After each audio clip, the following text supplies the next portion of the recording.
ಶ್ರೀ ಗುರುಭ್ಯೋ ನಮಃ. ಹರಿ ಓಂ.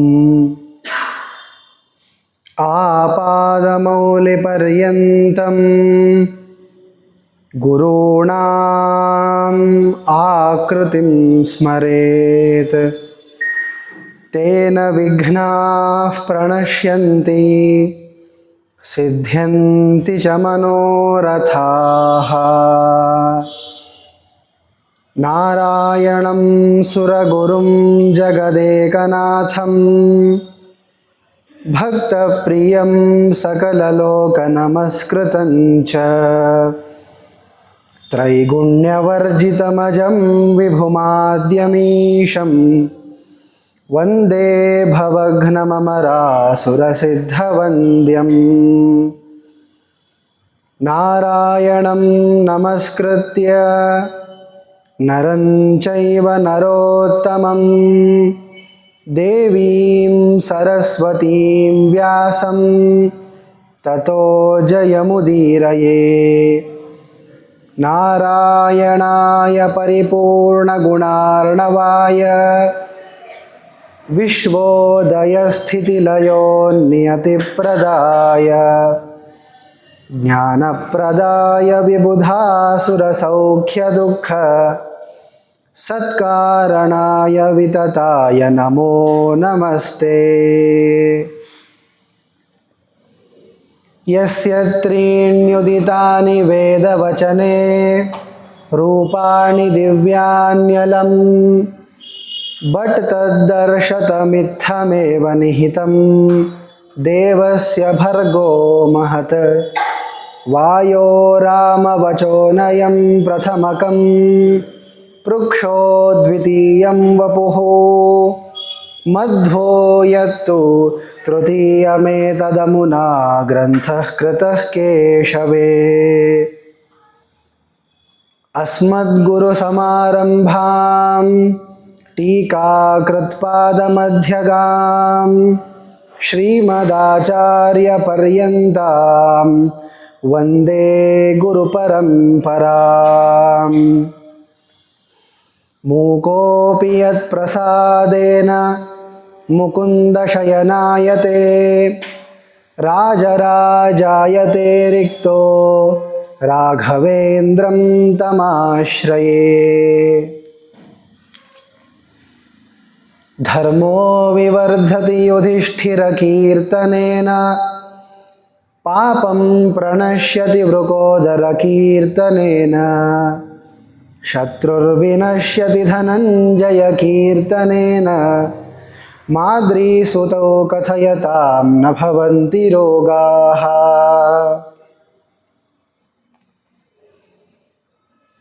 ಶ್ರೀಮನ್ಮಹಾಭಾರತದ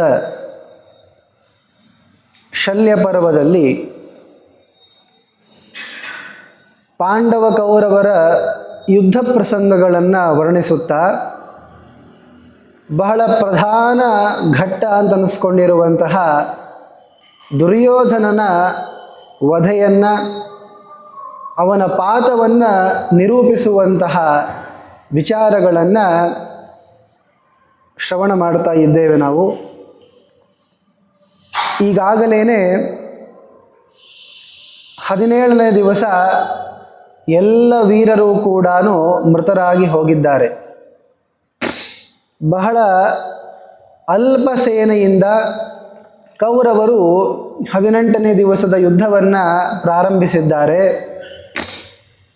ಕರ್ಣನನ್ನು ಮೊದಲಿಗೆ ಸೇನಾಪತಿಯನ್ನಾಗಿ ಮಾಡಿದ್ರು.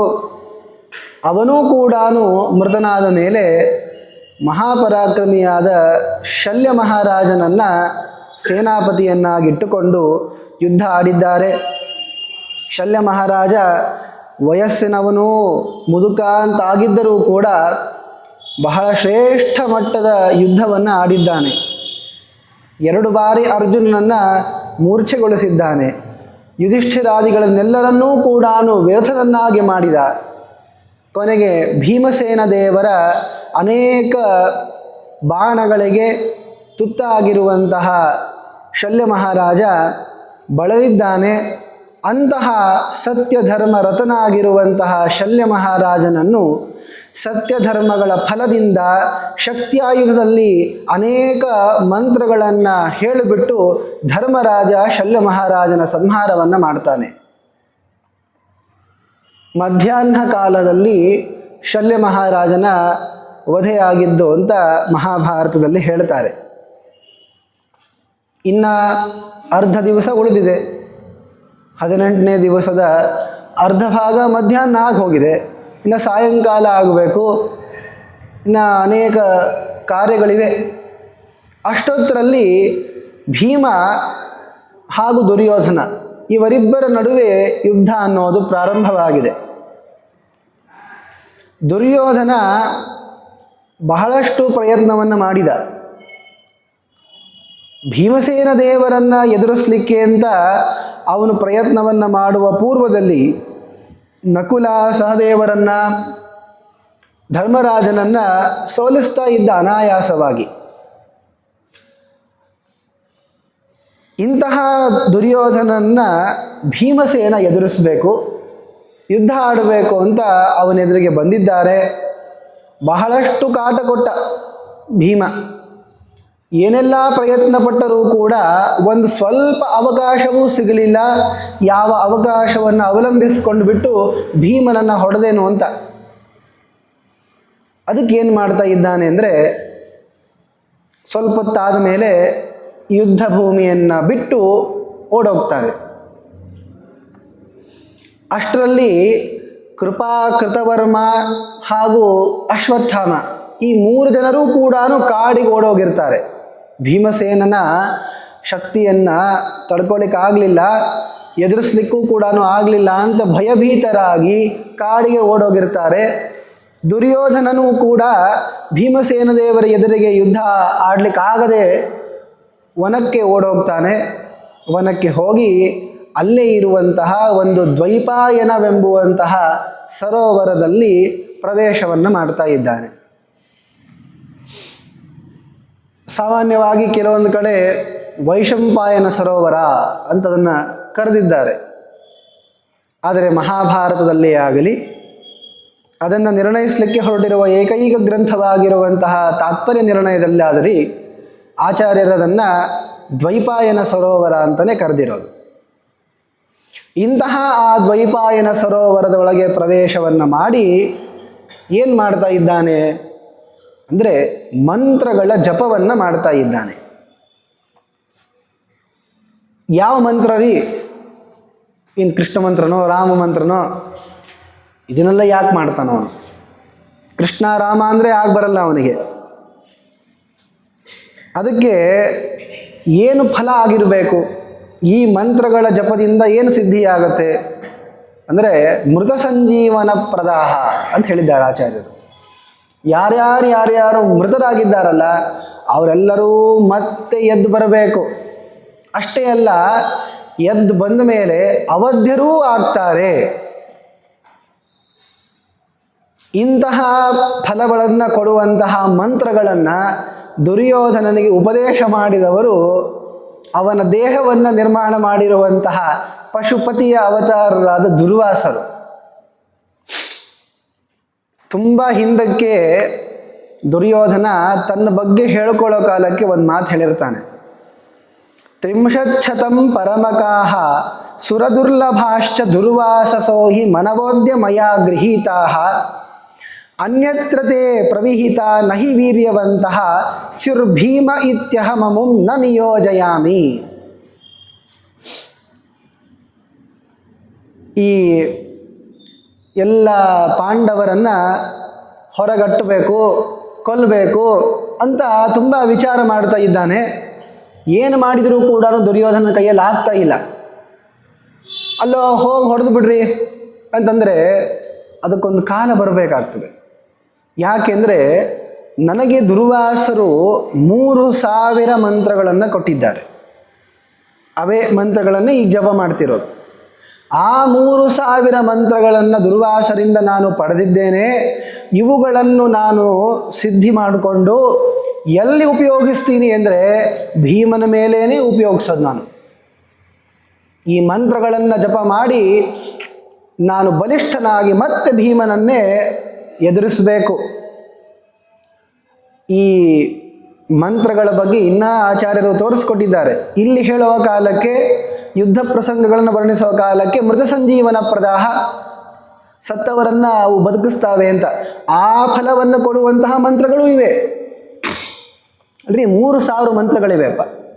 3000 ಮಂತ್ರಕ್ಕೆ ಒಂದೊಂದು ಮಂತ್ರಕ್ಕೆ ಒಂದೊಂದು ಫಲ ಅಂದರೂ ಕೂಡ 3000 ಫಲ ಅಂತೂ ಆಗಲೇಬೇಕಲ್ಲ. ತೇ ವೀರ್ಯದಾಹ ವಿಜಯದ ಅಪಿ ವನ್ಹಿ ವಾರಿ ಸ್ತಂಭಾದಿದಾಹ ಸಕಲ ದೇವ ನಿಕಾಯ ರೋಧಾಹ ವೃಷ್ಟ್ಯಾದ್ಯಭೀಪ್ಸಿತ ಸಮಸ್ತಕರ ಅಮೂಭಿರ್ಜೇಷ್ಯಾಮಿ ಭೀಮಂ ಅಮುಮೇಕಂ ಅಯಾತಯಾಮೈಹಿ. ದುರ್ಯೋಧನ ಹೇಳಿರ್ತಾನೆ, ಇವುಗಳು ಏನು ಮಾಡ್ತಾವೆ ಗೊತ್ತಾ? ವೀರ್ಯದಾಹ, ಭಾರೀ ಶಕ್ತಿಯನ್ನು ತಂದು ಕೊಡ್ತಾವೆ. ವಿಜಯದಾಹ, ನಮ್ಮ ಎದುರಾಳಿ ಅಂತ ಇರ್ತಾನಲ್ಲ ಅವನ ಮೇಲೆ ಜಯವನ್ನು ಸಾಧಿಸಿ ಕೊಡುವಂತಹ ಮಂತ್ರಗಳಿವು. ವನ್ಹಿ ವಾರಿ ಸ್ತಂಭಾದಿದಾಹ, ಈಗ ಜಲಸ್ತಂಭನ ವಿದ್ಯೆ ಬಂದಿದ್ದೆಲ್ಲಿಂದ? ಮತ್ತೆ ಇದೇ ದುರ್ವಾಸರ ಮಂತ್ರದ ಬಲದಿಂದ. ಅದು ಅಗ್ನಿಯನ್ನೂ ಕೂಡ ಆರಾಮಾಗಿ ತಡ್ಕೊಳ್ತಾನೆ. ದಗದಗ ಉರಿತಾ ಇರುವಂತಹ ಒಂದು ಮನೆಯಲ್ಲಿ ಕೂತ್ಕೊಂಡ ಅಂದರೆ ಈ ದುರ್ಯೋಧನ ಈ ಮಂತ್ರಗಳನ್ನು ಉಚ್ಚಾರಣೆ ಮಾಡಿದ ಅಂದರೆ ಅವನನ್ನು ಬಿಟ್ಟು ಉಳಿದೆಲ್ಲ ಪದಾರ್ಥಗಳನ್ನು ಬೆಂಕಿ ಸುಟ್ಟಾಗ್ತದೆ. ಸಕಲ ದೇವ ನಿಕಾಯ ರೋಧಾಹ, ಎಲ್ಲ ದೇವತೆಗಳನ್ನು ತಡಿಲಿಕ್ಕೆ ಆಗ್ತದೆ ಈ ಮಂತ್ರಗಳನ್ನು ಉಚ್ಚಾರಣೆ ಮಾಡಿ ಫಲವನ್ನು ಪಡೆದ್ರೆ. ವೃಷ್ಟಿಯಾದಿ ಅಭೀಪ್ಸಿತ ಸಮಸ್ತಕರಾಹ, ಕೇಳಿದ್ದನ್ನು ಮಳೆ ಬೆಳೆ ಎಲ್ಲವನ್ನೂ ಕೊಡತಕ್ಕ ಮಂತ್ರಗಳಿವು. ಇಂತಹ ಅಯಾತಯಾಮಗಳಾಗಿರುವ ಮಂತ್ರಗಳಿಂದ ನಾನು ಭೀಮನನ್ನು ಗೆಲ್ತೀನಿ ಅಂತ. ನಾವು ಈ ಯಜ್ಞೋಪವೀತವನ್ನು ಬದಲು ಮಾಡೋ ಕಾಲಕ್ಕೆ ಈ ತರಹ ಮಂತ್ರ ಹೇಳ್ತೀವಿ. ನಾವು ಅನೇಕ ಮಂತ್ರಗಳನ್ನು ಹೇಳ್ತೀವಿ. ಅಯಾತಯಾಮತಾ ಸಿದ್ಧ್ಯರ್ಥಂ ಹೀಗೆಲ್ಲ ಹೇಳ್ತೇವೆ. ಯಾಮ ಅಂದರೆ ಬಲ ಅಂತ ಅರ್ಥ. ಯಾತಯಾಮ ಅಂದರೆ ಬಲ ಕುಂದು ಹೋಗಿರುವಂತಹ ವಸ್ತು. ಅಯಾತಯಾಮ ಅಂತಂದರೆ ಬಲ ಉಳ್ಳಂತಹ ವಸ್ತು ಅಂತ ಅರ್ಥ. ಪ್ರತಿ ವರ್ಷ ಮತ್ತು ಯಜ್ಞೋಪವೀತವನ್ನು ಬದಲು ಮಾಡಲೇಬೇಕು. ಇರಲಿ ಬಿಡಲಿ ಹಾಗೆ ಇರುತ್ತೆ ಅಂತಂದರೆ ಆ ತರಹ ಇರೋಂಗಿಲ್ಲ. ಮತ್ತೆ ಅದು ನಮ್ಮ ಎಲ್ಲ ವ್ರತಾನುಷ್ಠಾನಕ್ಕೆ ಯೋಗ್ಯವಾಗುವ ರೀತಿಯಲ್ಲಿ ಶಕ್ತಿಯನ್ನು ಪಡಿಬೇಕದು. ಹೀಗೆ ಈ ನನ್ನ ಮಂತ್ರಗಳೇನಿವೆಯಲ್ಲ ಇವೆಲ್ಲವೂ ಕೂಡ ಅಯಾತಯಾಮಗಳು, ತುಂಬ ಬಲಿಷ್ಠವಾಗಿರುವಂತಹ ಮಂತ್ರಗಳು ಅಂತ ಹೇಳ್ಕೊಳ್ತಾನೆ. ಬರೋದೆಷ್ಟೋ 3000 ಮಂತ್ರ. ಭಾಳ ಜಾಸ್ತಿ ಎದ್ಬಿಡ್ರಿ. ಅಷ್ಟು ಮಹಾಮಂತ್ರ ಮಾಡ್ಕೊಳ್ಳೋದಲ್ಲ. ಒಂದು ಗಾಯತ್ರಿ ಮಂತ್ರ ಜಪವನ್ನೇ ಮಾಡ್ಲಿಕ್ಕೆ ಆಗ್ತಾ ಇಲ್ಲ ನಮ್ಮ ಕೈಯಲ್ಲಿ. ಒಂದು ಗಾಯತ್ರಿ ಮಂತ್ರದ ಜಪವನ್ನೇ ಸಿದ್ಧಿ ಪಡೆದುಕೊಂಡು ಇಡೀ ಜಗತ್ತನ್ನು ಆಳದವರು ನಮ್ಮ ಗೋಪಾಲದಾಸರು. ಕಥೆಯನ್ನು ಹೇಳಿದ್ದೀವಲ್ಲ. ಬೇರೆ ಮಂತ್ರಗಳು ಬರ್ತಿದ್ದಿಲ್ಲ ಅಂತಲ್ಲ, ಆದರೆ ಗಾಯತ್ರಿ ಮಂತ್ರವನ್ನು ವಿಶೇಷವಾಗಿ ಅವರು ಉಪಾಸನೆ ಮಾಡಿದ್ದು.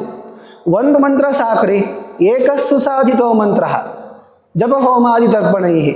ಒಂದು ಮಂತ್ರವಿದ್ದರೆ ಸಾಕು, ಎಲ್ಲ ಅಭೀಷ್ಟ ಸಿದ್ಧ ಆಗ್ತವೆ. ಆದರೂ ಆಚಾರ್ಯರೇನೇ ಸ್ವತಃ ಅನೇಕ ಮಂತ್ರಗಳನ್ನು ಉದ್ಧರಿಸಿಕೊಟ್ಟಿದ್ದಾರೆ ಸಜ್ಜನರನ್ನು ಅನುಗ್ರಹ ಮಾಡಲಿಕ್ಕೆ ಅಂತ. ಆದರೂ ಈಗ ನಮಗೆ ಸಿಗುವಂತಹ ಮಂತ್ರಗಳಿಗಿಂತಲೂ ಜಾಸ್ತಿನೇ ಆಯ್ತು ಬಿಡಿ.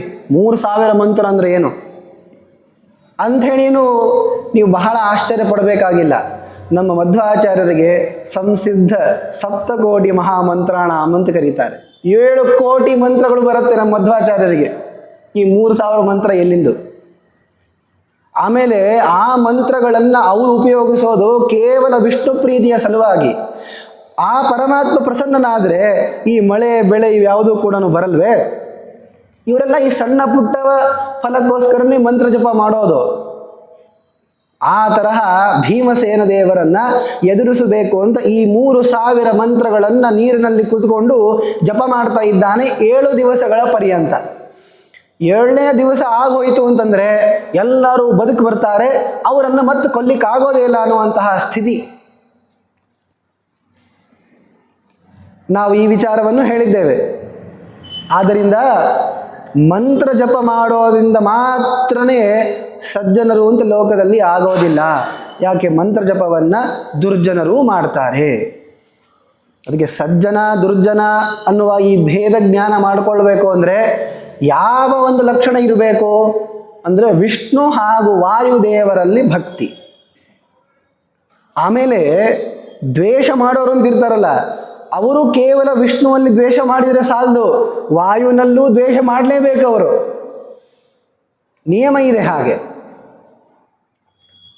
ವಾಯುವಿನಲ್ಲಿ ದ್ವೇಷ ಮಾಡಿದ್ರೇನೆ ಅಂಥ ಸಮಸ್ಯೆ ಇರೋದು. ಯಾರು ಸಾಮಾನ್ಯವಾಗಿ ಪರಮಾತ್ಮನನ್ನು ದ್ವೇಷ ಮಾಡ್ತಿರ್ತಾರೋ ಅವರು ಈ ಮುಖ್ಯ ಪ್ರಾಣ ದೇವರ ಮೇಲೇನೂ ದ್ವೇಷ ಮಾಡ್ತಾನೇ ಇರ್ತಾರೆ. ಇವೆಲ್ಲವನ್ನು ಆಚಾರ್ಯರು ತಾತ್ಪರ್ಯ ನಿರ್ಣಯದಲ್ಲಿ ತೋರಿಸಿಕೊಟ್ಟಿದ್ದಾರೆ. ಆದ್ದರಿಂದ ಸಜ್ಜನರನ್ನು ದುರ್ಜನರನ್ನು ಹೇಗೆ ನಾವು ಎಣಿಸಬೇಕು, ಲಕ್ಷಿಸಬೇಕು ಅಂದರೆ ಇವರಲ್ಲಿ ಕೃಷ್ಣ ಭಕ್ತಿಯಾದಿ ಗುಣಗಳಿವೆಯಾ? ಭಕ್ತಿ ಇದ್ದರೆ ಅವನು ಸಜ್ಜನ. ಮೇಲ್ನೋಟದ ವೈರಾಗ್ಯ, ಜ್ಞಾನ ಇವುಗಳು ಬೇರೆಯಲ್ಲಿಯೂ ಕೂಡ ಇವೆ. ನೋಡಿ, ಈ ತರಹ ದುರ್ಯೋಧನ ತಪಸ್ಸನ್ನು ಮಾಡ್ತಾ ಕೂತ್ಕೊಂಡಿರುವ ಕಾಲಕ್ಕೆ ಧರ್ಮರಾಜ ಅಲ್ಲಿಗೆ ಬಂದ. ಅವರು ಅಲ್ಲೇ ಸಂಚರಿಸ್ತಾ ಇರುವಂತಹ ವ್ಯಾಧರ ಮುಖಾಂತರವಾಗಿ ಈ ಸುದ್ದಿಯನ್ನು ತಿಳಿದು ಬಂದಿರ್ತಾರೆ. ಇವರನ್ನು, ಈ ದುರ್ಯೋಧನನನ್ನು ಭೇಟಿಯಾಗಲಿಕ್ಕೆ ಅಂತ ಕೃತವರ್ಮ ಹಾಗೂ ಅಶ್ವತ್ಥಾಮ ಬಂದಿರ್ತಾರೆ. ಅವ್ರ ಜೊತೆ ಮಾತಾಡಲಿಕ್ಕೆ ಅಂತ ಮೇಲಕ್ಕೆ ಬಂದಿರ್ತಾನೆ. ಮತ್ತೆ ಈ ಕೃಷ್ಣಾದಿಗಳು ಬಂದರು ಅಂತ ಓಡೋಗಿ ಕೂತ್ಕೊಂಡಿರ್ತಾನೆ. ಅವನ ಸಂಭಾಷಣೆಯನ್ನು ಕಿಂಚಿತ್ ನಿನ್ನೆ ನಾವು ಹೇಳಿದ್ದೇವೆ. ನೀವೇ ಆಡ್ಕೊಳ್ರಿ ಯುದ್ಧ, ರಾಜ್ಯ ನೀವೇ ತಗೊಳ್ಳಿ, ನನಗೇನು ಬೇಕಾಗಿಲ್ಲ. ಇನ್ನೇನು ಉಳಿದಿದೆ, ಏನು ಉಳಿದಿದೆ ಅಂತ ಈ ರಾಜ್ಯವನ್ನು ನಾನು ಆಳ್ಬೇಕು ಹೇಳಿ. ಎಲ್ಲ ವೀರರೂ ಮೃತರಾಗೋಗಿದ್ದಾರೆ, ಎಲ್ಲ ಭೋಗಗಳನ್ನು ನಾನು ತಿಂದು ಖಾಲಿ ಮಾಡಿಬಿಟ್ಟಿದ್ದೀನಿ, ಇನ್ನೇನಿದೆ ಹೇಳಿ. ಇಷ್ಟೇ ವಿಚಾರ ತಗೊಂಡು ನೋಡ್ರಿ, ದುರ್ಯೋಧನನಿಗೆ ವೈರಾಗ್ಯ ಬಂದಿದೆ ಅಂತಂತಾರೆ ಲೋಕದಲ್ಲಿ. ಯಾವ ವೈರಾಗ್ಯ? ಈಗ ಹೇಳಿಗಳಾಗುವಂತಹ ಮಾತುಗಳವೆಲ್ಲ ಕೈಲಾಗಿಲ್ಲ ಅಂದರೆ ನಮಗೇನದು ಬೇಕಾಗಿದ್ದಲ್ಲ ಬಿಡ್ರಿ ಅಂತಂತಾರೆ ಲೋಕದಲ್ಲಿ. ಮತ್ತು ಇಷ್ಟು ದಿವಸ ಪ್ರಯತ್ನ ಹಾಕಿ ಮಾಡಿದ್ದು ಮತ್ತೆ ಕೈಲಾಗಿಲ್ಲ ಅಂದರೆ ಹೆದರಿದರೆ ಮೇಲ್ನೋಟಕ್ಕೆ ವೈರಾಗ್ಯದ ಮಾತುಗಳನ್ನು ಆಡ್ತಾರೆ, ಅದರಿಂದ ಏನು ಸಿದ್ಧ ಆಗೋದಿಲ್ಲ. ಆಗ ಧರ್ಮರಾಜ ಹೇಳ್ತಾನೆ, ಏನೋ ದುರ್ಯೋಧನ, ಇಷ್ಟು ದಿವಸ ಎಲ್ಲರನ್ನೂ ಕೂಡ ಬಲಿ ಕೊಟ್ಟು ಇವತ್ತು ರಾಜ್ಯ ಆಳು ಅಂತ ನಮಗೆ ಹೇಳ್ತಾ ಇದ್ದೀಯಲ್ಲ, ಇದನ್ನು ಮೊದಲೇ ಹೇಳಿದರೆ ಇಷ್ಟೆಲ್ಲ ಆಗ್ತಾ ಇತ್ತಾ? ಒಂದು ಸೂಜಿಯ ಮೊನಪಾಗಿರುವಂತಹ ಚೂಪಾದ ಮುಂದಿನ ಭಾಗದಿಂದ ಚುಚ್ಚಿದರೆ ಎಷ್ಟು ಜಾಗ ಆಗುತ್ತೋ ಅಷ್ಟನ್ನೂ ಕೂಡ ಕೊಡಲ್ಲ ಅಂತ ನೀನು ಹೇಳಿದ್ದೀಯಾ? ಮತ್ತೆ ಈಗ ರಾಜ್ಯವನ್ನು ಆಳು ಅಂತಂತೀಯ? ಸಾಧ್ಯನೇ ಇಲ್ಲ ಅಂದ ಧರ್ಮರಾಜ. ಧರ್ಮರಾಜ ಮಾತು ಹೇಳ್ತಾನೆ, ನಾವು ಕ್ಷತ್ರಿಯರು, ನೀನು ದಾನ ಕೊಟ್ಟು ಇಸ್ಕೊಂಡು ಹೋಗಿ ಅನ್ನಕ್ಕೆ ನಾವೇನು ದಾನ ಪ್ರತಿಗೃಹಿತೃಗಳ? ಪ್ರತಿಗ್ರಹ ಅನ್ನೋ ಧರ್ಮನೇ ಇಲ್ಲ ರಾಜರಿಗೆ, ಇನ್ನೊಬ್ಬರಿಗೆ ಬೇಡಬಾರ್ದವರು. ಯಾವುದಾದ್ರೂ ವಸ್ತು ಬೇಕಾಯಿತು ಅಂದರೆ ಎದಿರಿನವನು ಇಲ್ಲ ಅದನ್ನು ಕಪ್ಪ ಅಂತ ಕೊಡಬೇಕು, ಅವನೇ ಬಂದು ಸಮರ್ಪಣೆ ಮಾಡಬೇಕು. ಇಲ್ಲ ಅಂದರೆ ಇವ್ರು ಹೋಗಿ ಹೊಡೆದು ತೊಗೊಂಡು ಬರಬೇಕು. ಎರಡೇ ಮಾರ್ಗ ಇರೋದು. ಬ್ರಾಹ್ಮಣರ ತರಹ ಹೋಗಿ ಭಿಕ್ಷೆ ಬೇಡಿ ಇಸ್ಕೊಂಡು ಬರೋದು ಅನ್ನೋದು ಕ್ಷತ್ರಿಯರಿಗೆ ವಿಹಿತವಾದದ್ದಲ್ಲ. ಅದು ನೀನು ಕೊಡ್ತೀಯ ಅಂತಂದ್ರೆ ನಾವು ಇಸ್ಕೊಳ್ಳಿಕ್ಕೆ ತಯಾರಿದ್ದೀವಿ ಅಂತ ಅಂದ್ಕೊಂಡಿದ್ದೀಯಾ? ಬೇಡ ಅಂದ ಅವನು. ಎಲ್ಲೆಂತಹ ಭೀಷ್ಮ, ದ್ರೋಣ ಇವರನ್ನು ಹೊಡೆದು ಕೊಂದು ನಾವು ಯುದ್ಧ ಆಡ್ತಾ ಇದ್ದರೆ ಈಗ ಇವರೆಲ್ಲರನ್ನೂ ಕೂಡ ಕೊಂದು ನೀನು ಸಾಯದೆ ಈ ರಾಜ್ಯವನ್ನು ನಾವು ಆಳ್ತೀವಿ ಅಂತ ನೀವು ಅಂದ್ಕೊಂಡಿದ್ದೀಯಾ? ನಿನ್ನನ್ನು ಕೊಂದ ಮೇಲೆ ನಾವು ಈ ರಾಜ್ಯವನ್ನು ಮುಟ್ಟೋದು, ಬಾ ಹೊರಗೆ ಅಂತ ಕರೆದು ತುಂಬ ಬೈತಾನೆ. ಸಿಟ್ಟು ಬಂತು ಅವನಿಗೆ. ಈ ಹಾವಿಗೆ ಕೋಲಿಂದ ಹೊಡೆದಾಗ ಹೇಗೆ ಸಿಟ್ಟು ಬರಬೇಕೋ ಆ ತರಹ ಸಿಟ್ಟು ಬಂತು ಅಂತಲೇ ವರ್ಣಿಸಿರೋದು. ಎದ್ದು ಬಂದ, ನಿಮ್ಮ ಕೈಯಲ್ಲಿ ಏನೇನು ಆಯುಧಗಳಿವೆ, ಶಿರಸ್ತ್ರಾಣ ಹಾಕ್ಕೊಂಡಿದ್ದೀರಾ, ಕವಚ ಹಾಕ್ಕೊಂಡಿದ್ದೀರಾ, ನನ್ನ ಕಡೆ ಏನೂ ಇಲ್ಲ. ಆದರೂ ನಿಮಗೆ ಇದೇ ಧರ್ಮ ಅಂತ ಅನ್ಸೋದಾದರೆ ನಾನು ಹಾಗೆ ಬರ್ತೀನಿ, ನಿಮ್ಮ ಐವರ ಜೊತೆಯೂ ಕೂಡ ನಾನು ಯುದ್ಧ ಆಡ್ತೀನಿ ಅಂದ. ಅದಕ್ಕೆ ಧರ್ಮರಾಜ ಆಯಿತು ಅಂತಂತಾನ. ನಿನಗೇನು ಬೇಕು ಅಂತ ಕೇಳ್ತಾನೆ. ಏನು ಗದ ಬೇಕಾ, ಧನುಸ್ ಬೇಕಾ, ಏನು ಆಯುಧ ಬೇಕು ಹೇಳು, ಅದನ್ನು ನಾವು ಕೊಡ್ತೀವಿ. ನಿನಗೆಂಥ ಕವಚ ಬೇಕು ಎಲ್ಲವನ್ನೂ ಹೇಳು, ನಾವು ಕೊಡ್ತೀವಿ. ಅವನು ಐವರ ಜೊತೆನೂ ಯುದ್ಧ ಆಡ್ತೀನಿ ಅಂತಂದ. ಧರ್ಮರಾಜ ಇನ್ನೊಂದು ದೊಡ್ಡ ಪ್ರತಿಜ್ಞೆ ಮಾಡ್ತಾನೆ, ನಮ್ಮ 5ರಲ್ಲಿ ಒಬ್ಬನನ್ನು ಕೊಂದರೂ ನಿನಗೆ ಸಂಪೂರ್ಣ ರಾಜ್ಯ ಕೊಡ್ತೀವಿ, ನಾವು ಉಳಿದ 4 ಜನ ವನವಾಸಕ್ಕೆ ಹೋಗ್ತೀವಿ ಅಂತ ಹೇಳ್ತಾನೆ. ಆಗ ಕೃಷ್ಣ ಕೆಲವು ಮಾತುಗಳನ್ನು ಆಡ್ತಾನೆ. ಒಂದು ರೀತಿ ಧರ್ಮರಾಜನ ಮೇಲೆ ಅವನಿಗೆ ಅಸಮಾಧಾನ, ಕೃಷ್ಣನಿಗೆ. ಕಿಮಿದಂ ಸಾಹಸಂ ರಾಜಂ ಸ್ವಯ ವ್ಯಾಹೃತಂ ಈದೃಶಂ. ಏನೋ ರಾಜ, ಹಿಂಗೆ ಯಾಕೆ ಮಾತಾಡ್ಲಿಕ್ಕತ್ತೀಯಪ್ಪ? 5ರಲ್ಲಿ ಒಬ್ಬರನ್ನ ಕೊಂದರೂ ಕೂಡ 4 ಜನ ನೀವು ಕಾಡಿಗೆ ಹೋಗ್ತೀರಾ? ಯದಿ ನಾಮ ಹ್ಯಯಂ ಯುದ್ಧೇ ವರಯೇ ತ್ವಾಂ ಯುಧಿಷ್ಠಿರ ಅರ್ಜುನಂ ನಕುಲಂ ಚೈವ ಸಹದೇಮವಥಾಪಿವ. ನಿಮ್ಮ 4 ಜನರಲ್ಲ, ನೀ ಹೀಗೆ ಹೇಳಬೇಕಾಗಿತ್ತು, ಭೀಮನನ್ನೇ ಆರಿಸ್ಕೊ ಅಂತ. ಆದರೆ ನೀನು 5ರಲ್ಲಿ ಯಾರನ್ನ ಒಬ್ಬರನ್ನಾದರೂ ಆರಿಸ್ಕೊ ಅಂತಂತೀಯ ಅಂದರೆ ಅವನು ಅಕಸ್ಮಾತ್ ನಕುಲನನ್ನು ಆರಿಸ್ಕೊಂಡ್ರೆ ಏನು ಗತಿ? ಯಾಕ್ರಿ ನಕುಲನ ಗೆಲ್ಲಿಕ್ಕೆ ಆಗೋದಿಲ್ಲ. ಎಲ್ಲಿ ಕಲಿ? ಈ ದೇವತೆಗಳು ಹೌದು, ಅಶ್ವಿನಿ ದೇವತೆಗಳು ದೊಡ್ಡವರೇ, ಆದರೆ ಕಲಿಯನ್ನು ಗೆಲ್ಲುವ ಸಾಮರ್ಥ್ಯ ಅನ್ನೋದು ವಾಯುದೇವರಲ್ಲಿ ಇರುವಂತೆ ಇತರ ದೇವತೆಗಳಲ್ಲಿ ಅಷ್ಟು ಸುಲಭವಾಗಿ ಬರೋದಲ್ಲ. ಆದ್ದರಿಂದ ನೋಡೋ, ಹಿಂಗೆ ಯಾಕೆ ಮಾತಾಡ್ಲಿಕ್ಕೆ ಹೋಗಿದ್ದಿ ಅಂತ. ಆದರೆ ದೈವವಶಾತ್ ದುರ್ಯೋಧನ ಭೀಮನನ್ನೇ ಆರಿಸ್ಕೊಂಡಿದ್ದನೋ ಅಂಶ ಇದೆ ಮತ್ತೆ. ಆದರೆ ಇವನು ಅದನ್ನು ಹೇಳಬೇಕಾದ್ರೆ ಯಾಕೆ ಅಂತ ಕೃಷ್ಣ ಅನೇಕ ಮಾತುಗಳನ್ನು ಆಡ್ತಾನೆ. ಏತೇನ ಹಿ ಕೃತ ಯೋಗ್ಯ ವರ್ಷಾಣೀಹ ತ್ರಯೋದಶ ಆಯಸೆ ಪುರುಷೇ ರಾಜನ್ ಭೀಮಸೇನ ಜಿಗಾಂಸಯ. ನಿನಗೆ ದುರ್ಯೋಧನನ ಬಗ್ಗೆ ಏನಾದರೂ ಸ್ವಲ್ಪ ಆದರೂ ಗೊತ್ತಿದೆಯರಪ್ಪ? 13 ವರ್ಷಗಳ ಪರ್ಯಂತ ಈ ದಿವಸಕ್ಕೆ ಕಾಯ್ತಾ ಇದ್ದಾನೆ ಅವನು. 13 ವರ್ಷಗಳ ಪರ್ಯಂತ ಒಂದು ಉಕ್ಕಿನ ಮೂರ್ತಿ ಮಾಡಿ ಭೀಮಸೇನಂದು ದಿವಸ ಅದ್ರ ಜೊತೆ ಗದಾ ಯುದ್ಧದ ಅಭ್ಯಾಸವನ್ನು ಮಾಡ್ತಾ ಇದ್ದಾನೆ. ಭೀಮಸೇನ ದೇವರು ಎಂದು ಅಭ್ಯಾಸನೆ ಮಾಡಿಲ್ಲ ಇವರು. ನೀವಾದರೂ ಕೂಡ ಈ ದುರ್ಯೋಧನನ್ನು ಸೋಲಿಸಬಲ್ಲಿರಾ? ಸಾಹಸಂ ಕೃತವಾಮಸ್ವಂತು ಹ್ಯನುಕ್ರೋಶ ನೃಪೋತ್ತಮ. ಬಹಳ ದೊಡ್ಡ ಸಾಹಸ ಮಾಡಿದ್ದೀಯ ಧೃತರಾಷ್ಟ್ರ, ಯುಧಿಷ್ಠಿರ, ನೀನು ಈ ತರಹ ಹೇಳಬಾರ್ದಾಗಿತ್ತು ಅಂತ ಕೃಷ್ಣ ಹೇಳ್ತಾ ಇದ್ದಾನೆ. ನಾವು ನಿನ್ನೆ ದಿವಸ ಒಂದು ಅಂಶ ಹೇಳಿದ್ವಿ. 13 ವರ್ಷದ ಪ್ರಯತ್ನ ಇದೆ, ಅಭ್ಯಾಸ ಇದೆ. ಒಂದು ದಿವಸವೂ ಕೂಡ ಅಭ್ಯಾಸವನ್ನು ಮಾಡದೇ ಇರುವಂತಹ ಭೀಮ ಇದ್ದಾನೆ. ಯಾರು ಗೆಲ್ತಾರೆ? ಕಥೆ ಗೊತ್ತಿದೆ ರೀ, ಭೀಮನೇ ಗೆಲ್ಲೋದು ಅಂತ. ಅಂದರೆ ಇಲ್ಲಿ ಮುಗ್ದಿಲ್ಲಲ್ಲ, ಅದಕ್ಕೆ ಮುಂದುವರಿಸ್ಬೇಕದನ್ನು. ನೋಡಿ, ಸಾಮಾನ್ಯವಾಗಿ ಲೋಕದಲ್ಲಿ ಈ ಒಂದು ಮಾತನ್ನು ಹೇಳಿದ್ದಾರೆ, ಪ್ರಯತ್ನ ಮಾಡ್ತಾ ಇದ್ದರೆ ನಿಮಗೆಲ್ಲವೂ ಸಿಗತ್ತೆ ಅಂತ. 100ಕ್ಕೆ 100 ಸತ್ಯನೇ ಅದು. ಆದರೆ ಕೇವಲ ಪ್ರಯತ್ನ ಅನ್ನೋದು ಫಲವನ್ನು ತಂದು ಕೊಡೋದಿಲ್ಲ. ತಕ್ಕದಾಗಿರುವಂತಹ ಯೋಗ್ಯತೆ ಇರಬೇಕು. ಹಾಗೇನೆ ಪರಮಾತ್ಮನ ಅನುಗ್ರಹ ಇರಬೇಕು. ಪರಮಾತ್ಮನ ಅನುಗ್ರಹ, ಮಹಾಪ್ರಯತ್ನ ಹಾಗೂ ನಿಜಾನುಭಾವ, ತನ್ನ ಯೋಗ್ಯತೆ, ಈ 3 ಸೇರಿದಾಗಲೇ ಕಾರ್ಯ ಅನ್ನೋದು ಸಂಪೂರ್ಣ ಆಗೋದು. ನಮಗೆ ಗೊತ್ತಿರೋದಿಲ್ಲ, ಎಷ್ಟೋ ಕಾರ್ಯಗಳನ್ನು ನಾವು ಮಾಡಿಬಿಟ್ಟಿರ್ತೀವಿ, ಅದಕ್ಕೆ ತಕ್ಕದಾಗಿರುವ ಯೋಗ್ಯತೆಯೂ ನಮ್ಮಲ್ಲಿತ್ತು, ಪ್ರಯತ್ನವನ್ನು ನಾವು ಮಾಡಿದ್ದೇವೆ, ಶ್ರೀಹರಿಯ ಅನುಗ್ರಹವೂ ಇತ್ತು ಅಂತ ನಾವು ಆಮೇಲೆ ಊಹೆ ಮಾಡಿಕೊಳ್ಳಬಹುದೇ ಹೊರತು ಮೊದಲೇ ಯಾವ ಕಾರ್ಯ ಹಿಡಿದಿದ್ದೀವಿ ಇದು ನನ್ನ ಯೋಗ್ಯವಾದದ್ದು ಅಂತ ಎಲ್ಲ ಕಾರ್ಯವನ್ನು ನಿರ್ಧರಿಸ್ಕೊಳ್ಳಿಕ್ಕಾಗೋದಿಲ್ಲ. ಕೆಲವೊಂದು ಆಗ್ಬೋದು. ಈ ಪುಸ್ತಕವನ್ನು ಹೋಲಿಸ್ಲಿಕ್ಕಾಗತ್ತೋ ಇಲ್ಲೋ ಇದೇನಾದರೂ ವಿಚಾರ ಮಾಡ್ತಾರಾ? ಯಾವುದೋ ದೊಡ್ಡದಾಗಿರುವಂತಹ ಕಾರ್ಯವನ್ನು ಮಾಡೋ ಕಾಲಕ್ಕೆ ತಾನೇ ಈ ಪ್ರಶ್ನೆ ಬರೋದು. ಆದ್ದರಿಂದ ಪ್ರಯತ್ನ ಅನ್ನೋದು ಸಫಲ ಆಗ್ತದೆ ನಿಜ, ಆದರೆ ಕೇವಲ ಪ್ರಯತ್ನ ಅನ್ನೋದು ಸಫಲ ಆಗೇ ಆಗ್ತದೆ ಅಂತ ನಿಯಮ ಇಲ್ಲ. ಯೋಗ್ಯತಾ ಸಹಕೃತ ಆಗಿರಬೇಕದು. ಹಾಗೇನೆ ಯೋಗ್ಯತೆ ಇದೆ ಅಂಥೇಳಿ ಸುಮ್ಮನೆ ಕೂತ್ಕೊಂಡ್ರೂ ಉಪಯೋಗ ಇಲ್ಲ, ಅದು ಪ್ರಯತ್ನ ಸಹಕೃತ ಆಗಬೇಕು. ಹೀಗೆ ಯೋಗ್ಯತಾ ಹಾಗೂ ಪ್ರಯತ್ನ ಎರಡೂ ಕೂಡ ಸೇರಿಕೊಂಡಾಗ ಪರಮಾತ್ಮ ಎರಡಕ್ಕೂ ತಕ್ಕದಾಗಿರುವ ಅನುಗ್ರಹವನ್ನು ಮಾಡಿ ಕಾರ್ಯವನ್ನು ಸಂಪೂರ್ಣಗೊಳಿಸ್ತಾನೆ ಅಂತನ್ನೋದು ತತ್ವ.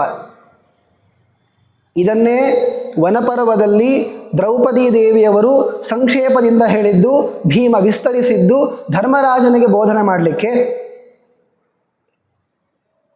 ಯಶ್ಚದಿಷ್ಟ ಪರಲೋಕೆ ಯಶ್ಚಾಪಿ ಹಠವಾದಕಃ ಉಭಾವಪಿ ಶಠಾವೇತೌ ಕರ್ಮಬುದ್ಧಿ ಪ್ರಶಸ್ಯತೆ. ಆದ್ದರಿಂದ ಇಲ್ಲಿ ಇಷ್ಟು ವರ್ಷಗಳ ಪರ್ಯಂತ ಅಭ್ಯಾಸ ಮಾಡ್ತಾ ಇದ್ದಾನೆ ದುರ್ಯೋಧನ. ಎಂದೂ ಕೂಡ ಅಭ್ಯಾಸವನ್ನು ಮಾಡೇ ಇಲ್ಲ ಭೀಮ.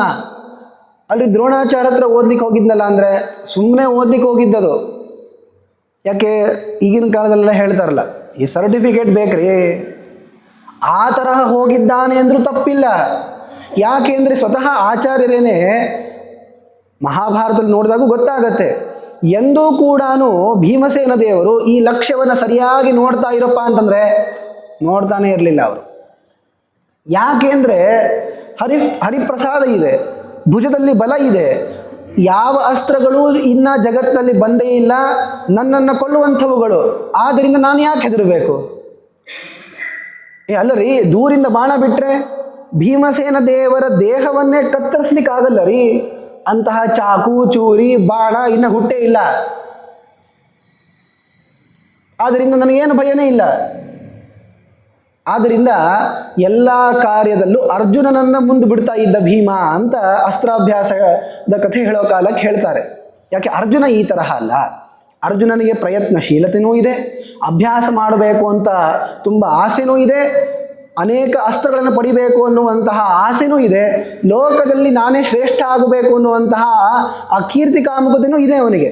ಅದೇನು ದೋಷ ಅಲ್ಲ, ಸತ್ಕೀರ್ತಿಯನ್ನು ಎಲ್ಲರೂ ಕೂಡ ಪಡಿಲೇಬೇಕು. ಅದಕ್ಕೆ ಇಂದ್ರದ್ಯುಮ್ನ ರಾಜ ಕಥೆಯನ್ನು ಹೇಳಿದ್ದೇವೆ ನಾವು. ಆದ್ದರಿಂದ ಭೀಮನಿಗೆ ಇವ್ಯಾವುದೂ ಇರಲಿಲ್ಲ, ಆದ್ದರಿಂದ ಏನೇನೂ ಅಭ್ಯಾಸ ಇಲ್ಲ. ಕೃಷ್ಣ ಇಲ್ಲಿ ಹೇಗೆ ಮಾತಾಡ್ತಾನೆ ಅಂದರೆ, ಅಭ್ಯಾಸವನ್ನು ಮಾಡಿದವರೇ ಶ್ರೇಷ್ಠ, ಯೋಗ್ಯತೆಯನ್ನು ಪಡೆದವರಿಗಿಂತ ಅನ್ನುವ ಮಾತುಗಳನ್ನು ಆಡ್ತಾನೆ. ಬಲವಾನ್ವಾ ಕೃತಿವೇತಿ ಕೃತಿರಾಜನ್ ವಿಶಿಷ್ಯತೆ.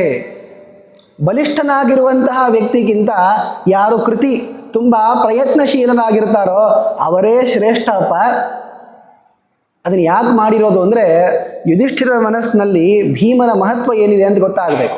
13 ವರ್ಷಗಳ ಪರ್ಯಂತ ಇವನು ಅಭ್ಯಾಸ ಮಾಡಿದರೂ ಭೀಮನಿಂದ ಮುಂದೆ ಹತನಾಗ್ತಾನಲ್ಲ, ಆಗ ಭೀಮಸೇನ ದೇವರ ನೈಜವಾದ ಬಲದ ಒಂದು ಮಹತ್ವ ಗೊತ್ತಾಗ್ತದೆ. ನಮ್ಮ ಗುರುಗಳಾಗಿರುವಂತಹ ಶ್ರೀಮದ್ ಆನಂದ ತೀರ್ಥ ಭಗವತ್ಪಾದಾಚಾರ್ಯರ ಚರಿತ್ರೆಯಲ್ಲೂ ನಾವು ಕೇಳ್ತೇವೆ, ಏನೋ ಓದೋದೇ ಇಲ್ಲ ನೀನು ಮೂರ್ಖ, ನಿನ್ನ ಗೆಳೆಯರು ಹೇಗೆ ಓದ್ತಾರೆ ನೋಡು, ನೀನು ಓದಪ್ಪ ಅಂತ ಪಾಠ ಹೇಳೋ ಕಾಲಕ್ಕೆ ಎಲ್ಲೋ ಮುಖ ಏನೋ ಮನಸ್ಸು ಇವ್ರದು. ಎಲ್ಲೋ ಅಲ್ಲ, ಎಲ್ಲ ಕಡೆ ಇರುವ ಪರಮಾತ್ಮನಲ್ಲಿ ಅವ್ರ ಮನಸ್ಸಿರುತ್ತೆ. ಆದರೆ ಏನು ಹೇಳ್ತಾ ಇದ್ದಾರೆ ಅಂತ ಅನ್ನೋದನ್ನು ನೇರವಾಗಿ ಕೇಳಿಸ್ಕೊಳ್ತಾ ಇದ್ದಾರೆ ಅನ್ನುವ ತರಹ ವರ್ತನೆ ಇರ್ತಿರ್ಲಿಲ್ಲ ಅವ್ರದ್ದು. ಒಂದು ದಿವಸ ಬೈದು ಬಿಟ್ರು, ತೋಟಂತಿಲ್ಲ ಆಚಾರ ಅಂತಿದ್ರು. ಏನೋ ಮೂರ್ಖ, ಓದೋದಿಲ್ಲ ಬರೆಯೋದಿಲ್ಲ ನೀನು, ನಿನ್ನ ಗೆಳೆಯರ ತರಹ ಓದ್ ನೀನು ಅಂತಂದಾಗ ಹೇಳಿದ್ರಂತೆ ವಾಸುದೇವ, ಇನ್ನು 8 ವರ್ಷನೂ ಆಗಿಲ್ಲ ರೀ, ಇದು ಬಾಯ್ಪಾಠ ಹಾಕೋದು 10 ಸತೆ ಹೇಳೋದು ಇವೆಲ್ಲ ನಮ್ಮ ಕೈಯಲ್ಲಿ ಆಗಲ್ಲ ರೀ. ಏನಪ್ಪ ಇಷ್ಟು ಬುದ್ಧಿವಂತರ ತರಹ ಮಾತಾಡ್ತಾ ಇದೆಯಾ? ಹಾಗಿದ್ರೆ ಈಗ ಮುಂದೇನು ನಾನು ಪಾಠ ಹೇಳ್ತೀನಲ್ಲ ಆ ಎಲ್ಲ ವಾಕ್ಯಗಳನ್ನು ಹೇಳಿ ನೋಡೋಣ ಅಂತಂದರೆ, ಎಲ್ಲ ಆ ನಾರಾಯಣೋಪನಿಷತ್ತಿನ ವಾಕ್ಯಗಳನ್ನು ಹೇಗೆ ಹೇಳಿಬಿಡ್ತಾರೆ ಅಂತಂದರೆ, ಈಗಾಗಲೇ ಮನೆಯಲ್ಲಿ ಸಸ್ವರ ವೇದಮಂತ್ರ ಪುಸ್ತಕ ಇಟ್ಟುಕೊಂಡು ಓದಿ ಬರೆದು ಬಾಯ್ಪಾಠ ಹಾಕೊಂಡು ಬಂದ ತರಹ ಹೇಳಿದ್ದಾರೆ. ಆದರೆ ಅಧಿಗತ ನಾನು ಜಾತ್ವಪಿನ ಶ್ರುತ ಪ್ರತಿಭಯ ಶ್ರುತಯ ಶತಶೋಮುನ. ಒಂದು ದಿವಸ ಯಾರ ಕಡೆ ಹೇಳಿಸ್ಕೊಂಡಿಲ್ಲ, ಓದಿಲ್ಲ, ಬರೆದಿಲ್ಲ, ಪ್ರತಿಭೆಯಿಂದಲೇ ಅವ್ರಿಗೆ ಗೊತ್ತಾಗ್ಬಿಡ್ತು. ಅದು ಹೇಗೆ ಗೊತ್ತಾಯಿತು? ಅದು ಪರಮಾತ್ಮನ ಅನುಗ್ರಹ ವಿಶೇಷವಷ್ಟೇ. ಇದು ಮುಖ್ಯ ಪ್ರಾಣದೇವರಲ್ಲಿ ಇರುವಂತಹ ವೈಶಿಷ್ಟ್ಯ. ಇದು ಇವರು ಯಾವುದನ್ನು ಕಲಿಬೇಕಾಗಿಲ್ಲ, ಆದರೂ ಪರಮಾತ್ಮ ಉಪದೇಶ ಮಾಡ್ತಾನೆ ಅಂತಂದರೆ ಏನೂ ಗೊತ್ತಿಲ್ಲ ಅನ್ನೋ ತರಹ ಹೋಗಿ ಅವನ ಪ್ರಸನ್ನತೆಗೆ ಕಾರಣವಾಗುವ ರೀತಿಯಲ್ಲಿ ಪಾಠ ಕೇಳ್ತಾರೆ. ತೇನೇ ಬ್ರಹ್ಮ ಹೃದಯ ಆದಿ ಕವಯೇ. ಅವರಿಗೆ ವಿಶೇಷವಾಗಿ ತಿಳಿಬೇಕಾದಂತಹ ಅಂಶ ಅಂತ ಏನಿದೆಯೋ ಅದು ನಮಗಂತೂ ಗೊತ್ತಿಲ್ಲ, ಅದನ್ನು ಪರಮಾತ್ಮ ಕೊಡಲಿ. ಆದರೆ ಈಗಾಗಲೇ ಏನೇನೆಲ್ಲ ಪೌರುಷೇಯ ಅಪೌರುಷೇಯ ಗ್ರಂಥಗಳು ಅಂತ ಬಂದಿವೆ, ಅದರ ಎಲ್ಲ ವಿಚಾರಗಳನ್ನು ತಿಳ್ಕೊಂಡವರು ಮುಖ್ಯ ಪ್ರಾಣದೇವರು. ಪರಮಾತ್ಮ ಪಾಠ ಹೇಳ್ತಾನೆ ಅಂದರೆ ಅವನ ಪ್ರೀತಿ ಆಗ್ತದಲ್ಲ, ಎಲ್ಲನೂ ಪ್ರೀತಿ ಸಲುವಾಗೇ ಮಾಡೋದು. ಪಾಠಕ್ಕೆ ಹೋಗಿ ಕೂತ್ಕೊಂಡ್ರೆ ಏನಾಗೋದಿದೆ, ನಮಗೆ 4 ವಿಚಾರ ಗೊತ್ತಾಯಿತು ಅಂದರೆ ಅದೇ ಹೇಳಿದ್ದೆ ಮಹಾಭಾರತ, ಅದೇ ಭಾಗವತ ಹೇಳ್ತಾರೆ, ಎದಕ್ಕೆ ಹೋಗಬೇಕು ಅಂತ ನಾವು ಅಂತೀವಿ. ಏನೂ ಗೊತ್ತಿಲ್ಲ ಅಂದ್ರೆ ಈ ತರಹ. ಎಲ್ಲವನ್ನು ತಿಳಿದಂತಹ ಮಧ್ವಾಚಾರ್ಯರು ಪರಮಾತ್ಮ ಉಪದೇಶ ಮಾಡ್ತಾನೆ ಅಂದರೆ ಹೋಗಿ ಕೂಡ್ತಾರೆ. ಯಾಕೆ? ಪ್ರೀತಿ ಆಗಲಿ ಅಂತ. ಹೀಗೆ ಬೇಕಾದರೆ ಪಾಠ ಹೇಳಿಸ್ಕೊಳ್ತಾರೆ ಹೊರತು ಅವರಿಗೆ ವಿಶೇಷವಾಗಿ ಓದಿದ ಮೇಲೇ ಬರುವಂತಹದ್ದು ಅಂತನ್ನುವ ಪ್ರಸಂಗವೇ ಇಲ್ಲ. ಹಾಗೇನೆ ಈ ಯುದ್ಧದಲ್ಲಿ ಬೇಕಾಗಿರುವಂತಹ ವಿದ್ಯೆಗಳ ಬಗ್ಗೆಯೂ. ಅದಕ್ಕೆ ದ್ರೋಣಾಚಾರ್ಯರನ್ನ ಗುರುಗಳು ಅಂತ ಇವರಾಗೆ ಒಪ್ಪಿಕೊಂಡಿದ್ದಕ್ಕೆ ನಮಸ್ಕಾರ ಹಾಕೋದು, ಗೌರವ ಕೊಡೋದನ್ನು ಮಾಡ್ತಿದ್ರ ಹೊರತು ನಿಜವಾಗಿಯೂ ಬೃಹಸ್ಪತ್ಯಾಚಾರ್ಯರಾಗಲಿ ದ್ರೋಣಾಚಾರ್ಯರಾಗಲಿ ಭೀಮನಿಗೆ ಗುರುಗಳೇ ಅಲ್ಲ. ಅಲ್ಲರಿ, ಸ್ವತಃ ಇಂದ್ರನಕ್ಕಿಂತಲೂ ಬೃಹಸ್ಪತಿನೇ ಕಡಿಮೆ ಅಲ್ವೇ? ಇಂದ್ರನಕ್ಕಿಂತಲೂ ಯೋಗ್ಯತೆಯಲ್ಲಿ ಯಾರು ಅಧಿಕ? ಭೀಮ ಅಧಿಕನೋ ದ್ರೋಣಾಚಾರ್ಯರ ಅಧಿಕನೋ? ಬೃಹಸ್ಪತ್ಯಾಚಾರ್ಯರು ಇಂದ್ರನಕ್ಕಿಂತಲೂ ಕೂಡ ಕಕ್ಷಾ ತಾರತಮ್ಯದಲ್ಲಿ ತುಂಬ ಕೆಳಗೆ ಬರ್ತಾರೆ. ಆದರೆ ಅವರನ್ನು ಗುರುಗಳು ಅಂತ ಮಾಡ್ಕೊಂಡಿಲ್ವಾ? ಹೀಗೆ ಲೋಕದಲ್ಲಿ ಇರುತ್ತೆ, ಇವರನ್ನು ಗುರುಗಳು ಅಂತ ಮಾಡ್ಕೊಳ್ಬೇಕು, ಗುರುಸ್ಥಾನದಲ್ಲಿರುವವರಿಗೆ ಗೌರವ ತೋರಿಸ್ಬೇಕು, ಅದರಿಂದ ಪರಮಾತ್ಮ ಪ್ರಸನ್ನ ಆಗ್ತಾನೆ ಅಂತ ಹೀಗೆಲ್ಲ ತೋರಿಸುವಂತಹ ಕಾರ್ಯದಲ್ಲಿ ಅವರು ಇರ್ತಾರೆ. ಆದ್ದರಿಂದ ಯೋಗ್ಯತೆ ಅನ್ನೋದು ಪ್ರಧಾನ, ಪ್ರಯತ್ನ ಅನ್ನೋದು ಪ್ರಧಾನವೋ ಅಂದರೆ ಉತ್ತರ ಹೇಳಿಬಿಟ್ಟಿದ್ದೀವಿ. ಎರಡೂ ಕೂಡ ಸಮವಾಗಿರಬೇಕು. ಆದರೆ ಭೀಮಸೇನ ದೇವರ ವಿಷಯದಲ್ಲಿ ಇವರು ಏನು ಪ್ರಯತ್ನ ಮಾಡದಿದ್ದರೂ ಕೂಡ ಇವ್ರ ಯೋಗ್ಯತೆಯೇ ಹೇಗಿದೆ ಅಂತಂದರೆ ಅನಾಯಾಸವಾಗಿ ಈ ದುರ್ಯೋಧನನನ್ನು ಗೆದ್ದು ಬಿಡ್ತಾರೆ ಅವರು. ಆದರೆ ಕೃಷ್ಣ ಏನು ಮಾಡ್ತಾನೆ ಅಂದರೆ ಮೇಲ್ನೋಟಕ್ಕೆ ಯಾರು ಪ್ರಯತ್ನಶೀಲರಿರ್ತಾರೋ ಅವರೇ ಗೆಲ್ಲೋದು ಬಲಿಷ್ಠರಿಗಿಂತ ಅಂತ ಹೇಳ್ದ. ಇದೆಲ್ಲ ನಮ್ಮ ಸಲುವಾಗಿ ಹೇಳ್ತಾ ಇರೋದು ನಾವು ತಿಳ್ಕೊಳ್ಬೇಕು. ನಮಗೂ ಒಂದು ಯಾವುದೋ ಪರೀಕ್ಷೆಯಲ್ಲಿ ತುಂಬ ಉತ್ತಮ ಮಾರ್ಕ್ಸ್ ತೊಗೊಂಬಿಡೋದು, ಇದೇ ಹೀಗೆ ಬಂದ ಮೇಲೆ ಮುಂದಿಂದಲೂ ಹೀಗೆ ನೀವು ತಿಳ್ಕೊಳ್ಳಿ ಅಂತ ಹಾಗೆಲ್ಲ ಮಾಡಲಿಕ್ಕೆ ಬರಲ್ಲ. ನಾವು ಪ್ರತಿಯೊಂದನ್ನೂ ಕೂಡ ಪ್ರಯತ್ನಪೂರ್ವಕವಾಗಿ ಅಭ್ಯಾಸ ಮಾಡಬೇಕು, ಆಮೇಲೆ ಉತ್ತಮವಾಗಿರುವ ಅಂಕಗಳನ್ನು ಬಳಸಬೇಕು. ಅದಕ್ಕೋಸ್ಕರ ನಮಗೆ ಹೇಳ್ತಾ ಇರೋದು, ತುಂಬ ಯೋಗ್ಯತೆ ಇದ್ರೂ ಸಾಲದು, ಯೋಗ್ಯತಾ ಫಲಪ್ರದ ಆಗಬೇಕು ಅಂದರೆ ಪ್ರಯತ್ನ ಇರಬೇಕು ಅಂತ ಹೇಳ್ತಾನೆ. ನಹಿ ಪಶ್ಯಾಮಿ ತಂ ಲೋಕೆ ಯೋಧ್ಯ ದುರ್ಯೋಧನಂ ರಣೆ ಗದಾಹಸ್ತಂ ವಿಜೇತುಂ ವೈ ಶಕ್ತಸ್ಯ ಅಮರೋಪಿ. ಈ ದುರ್ಯೋಧನನನ್ನು ತತ್ರಾಪಿ ಗದಾಯುದ್ಧದಲ್ಲಿ ಗೆಲ್ಲಬಹುದಾಗಿರುವಂತಹ ದೇವತೆಯೇ ಇಲ್ಲಪ್ಪ, ಇನ್ನು ಅರ್ಜುನ ನಕುಲ ಸಹದೇವರು ನೀನಾಗಲಿ ಹೇಗಾಗ್ತದಪ್ಪ? ಒಮ್ಮೆ ಅಂತೂ ಭೀಮಸೇನನಿಗೂ ಆಗಲ್ಲ ಅನ್ನೋ ತರಹ ಮಾತಾಡ್ಬಿಡ್ತಾನೆ. ನತ್ವಂ ಭೀಮೋ ನ ನಕುಲಃ ಸಹದೇವೋಥ ಫಲ್ಗುಣಃ ಜೇತುಂ ನ್ಯಾಯೇನ ಶಕ್ತೋ ವೈ ಕೃತಿರಾಜ ಸುಯೋಧನಃ. ಭೀಮ, ಅರ್ಜುನ, ಯುಧಿಷ್ಠಿರ, ನಕುಲ ಸಹದೇವರು ನೀವು ಐವರು ನ್ಯಾಯದಿಂದ ಯುದ್ಧ ಆಡಲಿಕ್ಕೆ ಅಂತ ಪ್ರಾರಂಭ ಮಾಡಿದರೆ ಎಂದೂ ಕೂಡ ಈ ಪ್ರಯತ್ನಶೀಲನಾದ ದುರ್ಯೋಧನನನ್ನು ಗೆಲ್ಲಿಕ್ಕಾಗಲ್ಲ ಅಂತ ಹೇಳಿಬಿಡ್ತಾನೆ ಕೃಷ್ಣ. ಯಾಕೆ ಈ ತರಹ ಕೃಷ್ಣ ಮಾತಾಡಿದ್ದು ಅಂತ ಅನ್ನೋದನ್ನು ಆಚಾರ್ಯರು ನಿರ್ಣಯಿಸಿದ್ದಾರೆ. ಆದರೆ ಮೊದಲು ಕೃಷ್ಣನ ಮಾತೇನಿದೆ ಅಂತ ನೋಡೋಣ.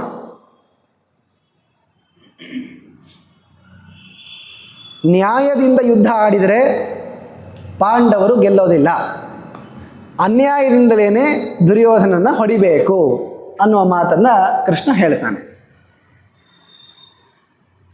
ಆಗ ಭೀಮಸೇನ ಮಾತಾಡ್ತಾನೆ. ಮಧುಸೂದನ ಮಾಕಾರ್ಷೀಹಿ ವಿಷಾದಂ ಯದುನಂದನ ಅದ್ಯ ಪಾರಂ ಗಮಿಷ್ಯಾಮಿ ವೈರಸ್ಯ ವೃಷದುರ್ಗಮಂ. ಕೃಷ್ಣ, ನೀನು ಭಾಳ ವಿಚಾರ ಮಾಡಬೇಡಪ್ಪ, ನಾನು ಹೊಡಿತೀನಿ ಅಂತ. ಹೀಗೆ ಕೃಷ್ಣ ಹಾಗೂ ಭೀಮ ಇಬ್ಬರಿಗೂ ಏನು ಸತ್ಯ ಅಂತ ಅನ್ನೋದು ಗೊತ್ತಿದ್ದರೂ ಕೂಡ ಈ ತರಹ ಅನೇಕ ವಿಡಂಬನೆಗಳನ್ನು ಮಾಡಿದ್ದಾರೆ ಅವರು. ಅಹಂ ಸುಯೋಧನಂ ಸಂಖ್ಯೆ ಹನಿಷ್ಯಾಮಿ ನ ಸಂಶಯ ವಿಜಯೋ ವೈ ಧ್ರುವ ಕೃಷ್ಣ ಧರ್ಮರಾಜಸ್ಯ ದೃಶ್ಯತೆ. ಏನು ಚಿಂತೆ ಪಡಬೇಡಿ, ನಾನು ಒಬ್ಬನೇ ಈ ದುರ್ಯೋಧನನನ್ನು ಕೊಂದು ಧರ್ಮರಾಜನಿಗೆ ರಾಜ್ಯವನ್ನು ತಂದು ಕೊಡ್ತೀನಿ. ನನ್ನ ಈ ಗದೆ ಇದೆಯಲ್ಲ, ಇದು ಗದೆ ಒಂದು ಸಾಕು, ಅವನನ್ನು ಹೊಡೆದು ಕೊಂದು ಹಾಕ್ತೀನಿ ಅಂತ ಭೀಮ ಜೋರಾಗಿ ಹೇಳಿದ. ಸಂತೋಷನೂ ಕೂಡ ಪಟ್ಟಿದ್ದಾರೆ.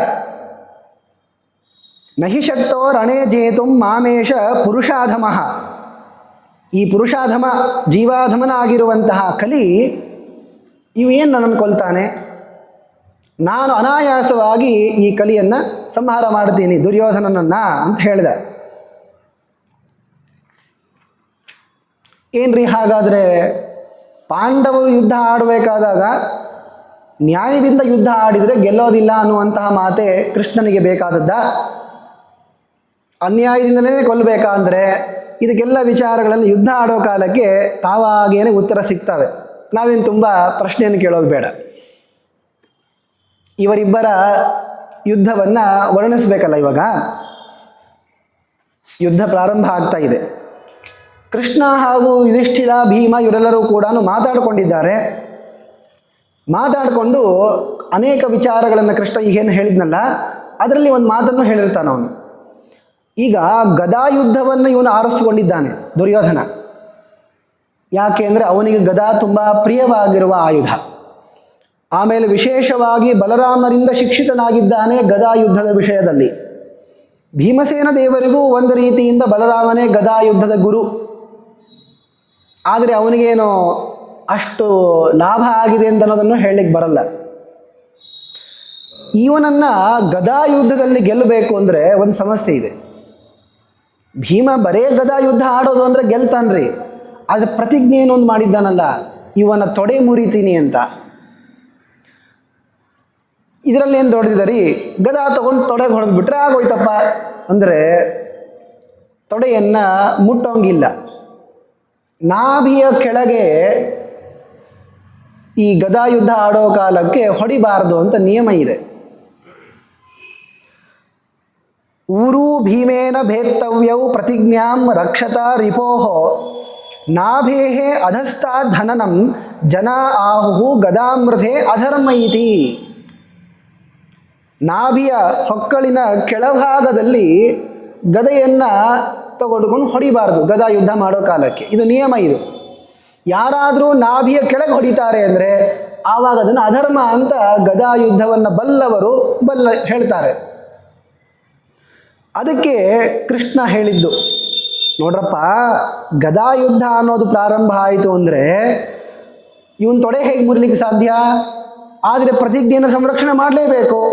ಪ್ರತಿಜ್ಞೆಯನ್ನು ಉಳಿಸ್ಬೇಕು ಅಂದರೆ ಮತ್ತೆ ನ್ಯಾಯದಿಂದ ಹೊಡೆದ್ರೆ ಇವನನ್ನು ಸೋಲಿಸ್ಲಿಕ್ಕಾಗಲ್ಲ, ಅದಕ್ಕೆ ಅನ್ಯಾಯದಿಂದ ಹೊಡಿಬೇಕು ಅಂತನೂ ಅರ್ಥ ಆಗ್ತದೆ. ಕೃಷ್ಣ ಯಾಕೆ ಆ ಮಾತಾಡ್ದ ಮತ್ತು ಅದನ್ನು ತಿಳ್ಕೊಳ್ಬೇಕಲ್ಲ. ಇಷ್ಟೆಲ್ಲ ದಿವಸ ನ್ಯಾಯದಿಂದ ಯುದ್ಧ ಆಡಿ ಇವತ್ತೊಂದೇ ಅನ್ಯಾಯ ಮಾಡುವಂತಹ ವಿಚಾರ ಮಾಡಬೇಕಲ್ಲ. ಪ್ರಾರಂಭ ಆದದ್ದು ಗದಾ ಯುದ್ಧ, ನಾಭಿಯ ಕೆಳಗೆ ಹೊಡಿಬಾರದು, ತೊಡೆ ಹೇಗೆ ಮುರಿಬೇಕು? ಆದ್ದರಿಂದ ಮತ್ತೆ ಅನ್ಯಾಯದಿಂದ ಹೊಡೆದಾಗಲೇ ತೊಡೆ ಮುರಿಯೋದು ಅನ್ನೋ ಮಾತನ್ನು ಆಡ್ದ. ಆದರೆ ಈ ಮಾತು ಆಡಿದ್ದಕ್ಕೆ ಮೂಲ ಕಾರಣ ಏನು ಅಂದರೆ, ತತ್ ಕೃಷ್ಣೋ ಲೋಕನಿಂದ ನಿವೃತ್ತಯೇ ಆಪದ್ಧರ್ಮಂ ದರ್ಶಯಿತು ಕಿಂಚಿದ್ ವ್ಯಾಜೇನ ಸಂಯುತಃ ಭೀಮಃ ಹನ್ಯಾದ್ಧಾರ್ತರಾಷ್ಟ್ರಂ ಇತ್ಯೂಚೆ ಯದ್ಯಪಿ ಸ್ಫುಟಂ ಅವ್ಯಾಜೇನಾಪಿ ಶಕ್ತೋಸೌ ಬಲಂ ನಿಸ್ಸೀಮಮಾಹ ಚ. ಆಪದ್ಧರ್ಮವನ್ನು ತೋರಿಸಬೇಕು ಅನ್ನೋದಕ್ಕೆ ಅನೇಕ ನೆಪಗಳನ್ನು ಹೇಳ್ತಾನೆ. ಗದಾ ಯುದ್ಧ ಇದೆ, ನಾವು ಹೇಳ್ತೀವಲ್ಲ, ಯಾಕೆ ಕೆಲಸ ಮಾಡಿಲ್ಲ ಅಂದರೆ ಏನೇನೋ ನೆಪ ಹೇಳ್ತೀವಿ. ಹಾಗೆ ಇಲ್ಲೂ ನೆಪ ಹೇಳಿದ ಕೃಷ್ಣ. ಅಯ್ಯೋ, ಗದಾ ಯುದ್ಧ ಪ್ರಾರಂಭ ಆಗಿದೆ, ಮತ್ತೆ ತೊಡೆ ಮುರಿಲಿಕ್ಕೆ ಆಗಲ್ಲ, ಅದಕ್ಕೆ ನೋಡಪ್ಪ ಅನ್ಯಾಯದಿಂದ ಹೊಡೆದ್ರು ಏನು ಚಿಂತೆ ಇಲ್ಲ ಅಂತ ಹೇಳಿಬಿಟ್ಟ. ಹೊರತು ಭೀಮ ಹೊಡೆದದ್ದು ಅನ್ಯಾಯದಿಂದ ಅಂತ ಹೇಳಿದ್ನಾ? ನೋಡಿ, ವಾಕ್ಯವನ್ನು ಗಮನಿಸಬೇಕಾಗತ್ತೆ. ಕೃಷ್ಣ ಹೀಗೆ ಯಾಕೆ ಹೇಳ್ದ ಅಂತ ಅನ್ನೋದಕ್ಕೆ ಉತ್ತರ ಮುಂದೆ ಕೊಡ್ತಾರೆ. ಧರ್ಮರಾಜನಿಗೆ ಸಂಶಯ ಬರಲಿ ಅಂತಲೇ ಮಾಡಿದ್ದು ಅಂತ. ಅದಕ್ಕೇನು ಕಾರಣ ಮುಂದೆ ಬರ್ತದದು. ಆದರೆ ಭೀಮಸೇನ ದೇವರು ನ್ಯಾಯದಿಂದಲೇ ಎಲ್ಲಿ ಹೊಡಿಬೇಕೋ ಅಲ್ಲೇ ಹೊಡಿತಾರೆ. ತೊಡೆನೂ ಮುರಿದಿರಬೇಕು, ಗದಾ ಯುದ್ಧದ ನಿಯಮಗಳು ಕೂಡ ಭಗ್ನ ಆಗಿರಬಾರ್ದು, ಆ ತರಹನೇ ಹೊಡೆಯೋದು. ಆದರೆ ಕೃಷ್ಣ ಈ ತರಹ ಮಾತಾಡಲಿಕ್ಕೆ ಕಾರಣ ಏನು ಅನ್ನೋದನ್ನು ಆಚಾರ್ಯ ತೋರಿಸ್ಕೊಡ್ತಾರೆ. ಭೀಮನಿಗೆ ಯಾವುದೇ ಆಪದ್ಧರ್ಮದ ಆಶ್ರಯಣ ಮಾಡುವಂತಹ ಒಂದು ಪರಿಸ್ಥಿತಿ ಬರಲ್ಲ, ಆದರೆ ನಮಗೆ ಬರ್ತದಲ್ಲ. ನಾವಿರೋದೇ ಆಪದ್ಧರ್ಮದಲ್ಲಿ, ಏನು ಮಾಡಿದರೂ ಆಪದ್ಧರ್ಮ ಅಂತಲೇ ಹೇಳೋದು ನಾವು. ಆದ್ದರಿಂದ ಆಪದ್ಧರ್ಮ ಮಾಡೋ ಕಾಲಕ್ಕೆ ಅನ್ಯಾಯದಿಂದ ಗೆದ್ದರೂ ನಡೆದು ಹೋಗ್ತದೆ, ಹೊರತು ಅನ್ಯಾಯ ಮಾಡಬೇಕು ಅಂತ ಹೇಳಲಿಲ್ಲ. ಆಮೇಲೆ ಭೀಮನಿಗೂ ನೆಪಗಳನ್ನು ಹೇಳ್ದ.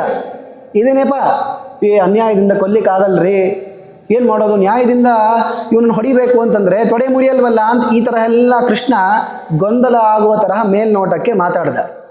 ಆದರೆ ವಸ್ತುತಃ ಭೀಮಸೇನ ದೇವರಿಗೆ ಯಾವುದೇ ನೆಪದ ಅವಶ್ಯಕತೆ ಇಲ್ಲ, ಯಾವ ಆಪದ್ಧರ್ಮದ ಅವಶ್ಯಕತೆಯೂ ಕೂಡ ಇಲ್ಲ. ಬಲಂ ನಿಸ್ಸೀಮಮಾಹ ಚ, ಇವನಲ್ಲಿ ಬಲ ಅನ್ನೋದು ನಿಸ್ಸೀಮವಾದದ್ದಿದೆ. ಭೀಮಸೇನಸ್ತು ಧರ್ಮೇಣ ಯುದ್ಧಮಾನೋ ನ ಜೇಷ್ಯತಿ ಅನ್ಯಾಯೇತನು ಯುದ್ಧನ್ವೈ ಹನ್ಯಾದೇವ ಸುಯೋಧನಂ. ಅನ್ಯಾಯದಿಂದ ಹೊಡೆದಾಗ್ಲೇನೆ ಸುಯೋಧನ ಸೋಲೋದು ಅಂತ ಏನು ಹೇಳಿದ್ದಾನಲ್ಲ, ಆ ಮಾತಿಗೆ ಇದೇ ಅರ್ಥ.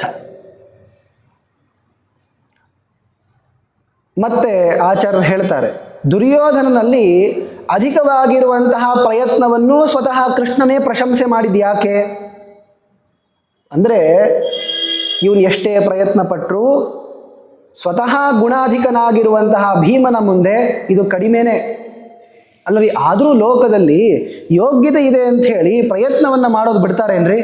ಮಾಡಲೇಬೇಕಲ್ಲ. ಅಂದರೆ ಬೇರೆಯವರ ವಿಷಯದಲ್ಲಿ ಯೋಗ್ಯತೆ ಅನ್ನೋದಿದ್ದಷ್ಟು ಪ್ರಯತ್ನ ಮಾಡಿಲ್ಲ ಅಂದರೆ ದೋಷ ಆಗ್ಬೋದು, ಆದರೆ ಭೀಮನ ವಿಷಯದಲ್ಲಿ ಆಗೋದಿಲ್ಲ. ನಹಿ ಭೀಮಃ ಅತಿ ಪ್ರಯತ್ನಂ ಕುರ್ಯಾದಿತಿ ಗುಣೋಹ್ಯಯಂ. ಇವನು ತುಂಬ ಪ್ರಯತ್ನವನ್ನು ಮಾಡದಿದ್ರೂ ಕೆಲಸ ಆಗತ್ತೆ ಅಂತನ್ನೋದು ಇದು ಭೀಮಸೇನ ದೇವರ ಗುಣ. ಅದಕ್ಕೊಂದು ದೃಷ್ಟಾಂತ ಕೊಡ್ತಾರೆ. ಈಗ ಒಂದು ದೊಡ್ಡ ಸಿಂಹ ಇದೆ. ಈ ಸಿಂಹ ತನಗೆ ತಕ್ಕದಾಗಿರುವಂತಹ ಇನ್ನೊಂದು ಸಿಂಹವನ್ನಾದರೂ ಹೊಡಿಬೇಕು, ಇಲ್ಲ ದೊಡ್ಡದಾಗಿರುವ ಆನೆಯನ್ನಾದರೂ ಹೊಡಿಬೇಕಪ್ಪ. ಈ ಮೊಲಗಿಲ ಹೊಡಿಲಿಕ್ಕೆ ಸಿಂಹನ ಆನೆಯನ್ನು ಹೊಡಿಲಿಕ್ಕೆ ಬೇಕಾದಷ್ಟು ಪ್ರಯತ್ನವನ್ನು ಸಿಂಹ ಮಾಡುತ್ತಾ ಹೇಳಿ? ಮಾಡಿದರೆ ಆ ಸಿಂಹವನ್ನು ದಡ್ಡ ಅಂತಾರೆ, ಮಾಡೋದು ಇಲ್ಲ ಅದು. ಹಾಗೆ ಈ ಭೀಮಸೇನ ದೇವರನ್ನು ಹೊಡಿಲಿಕ್ಕೆ ಅಂತ ಯಾರಾದರೂ ಬರಬೇಕು, ಮತ್ತೊಬ್ಬ ಭೀಮಸೇನನೇ ಬರಬೇಕು. ಅವ್ರು ಯಾಕೆ ಪರಸ್ಪರ ಹೊಡೆದಾಡ್ತಾರೆ ಹೇಳಿ? ಈ ದುರ್ಯೋಧನನ್ನು ಹೊಡಿಲಿಕ್ಕೆ, ಗದಾಯುದ್ಧದಲ್ಲಿ ಸೋಲಿಸಲಿಕ್ಕೆ ಭೀಮಸೇನ ಅಷ್ಟು ಪ್ರಯತ್ನವನ್ನು ಮಾಡುವ ಅವಶ್ಯಕತೆಯೇ ಇಲ್ಲ.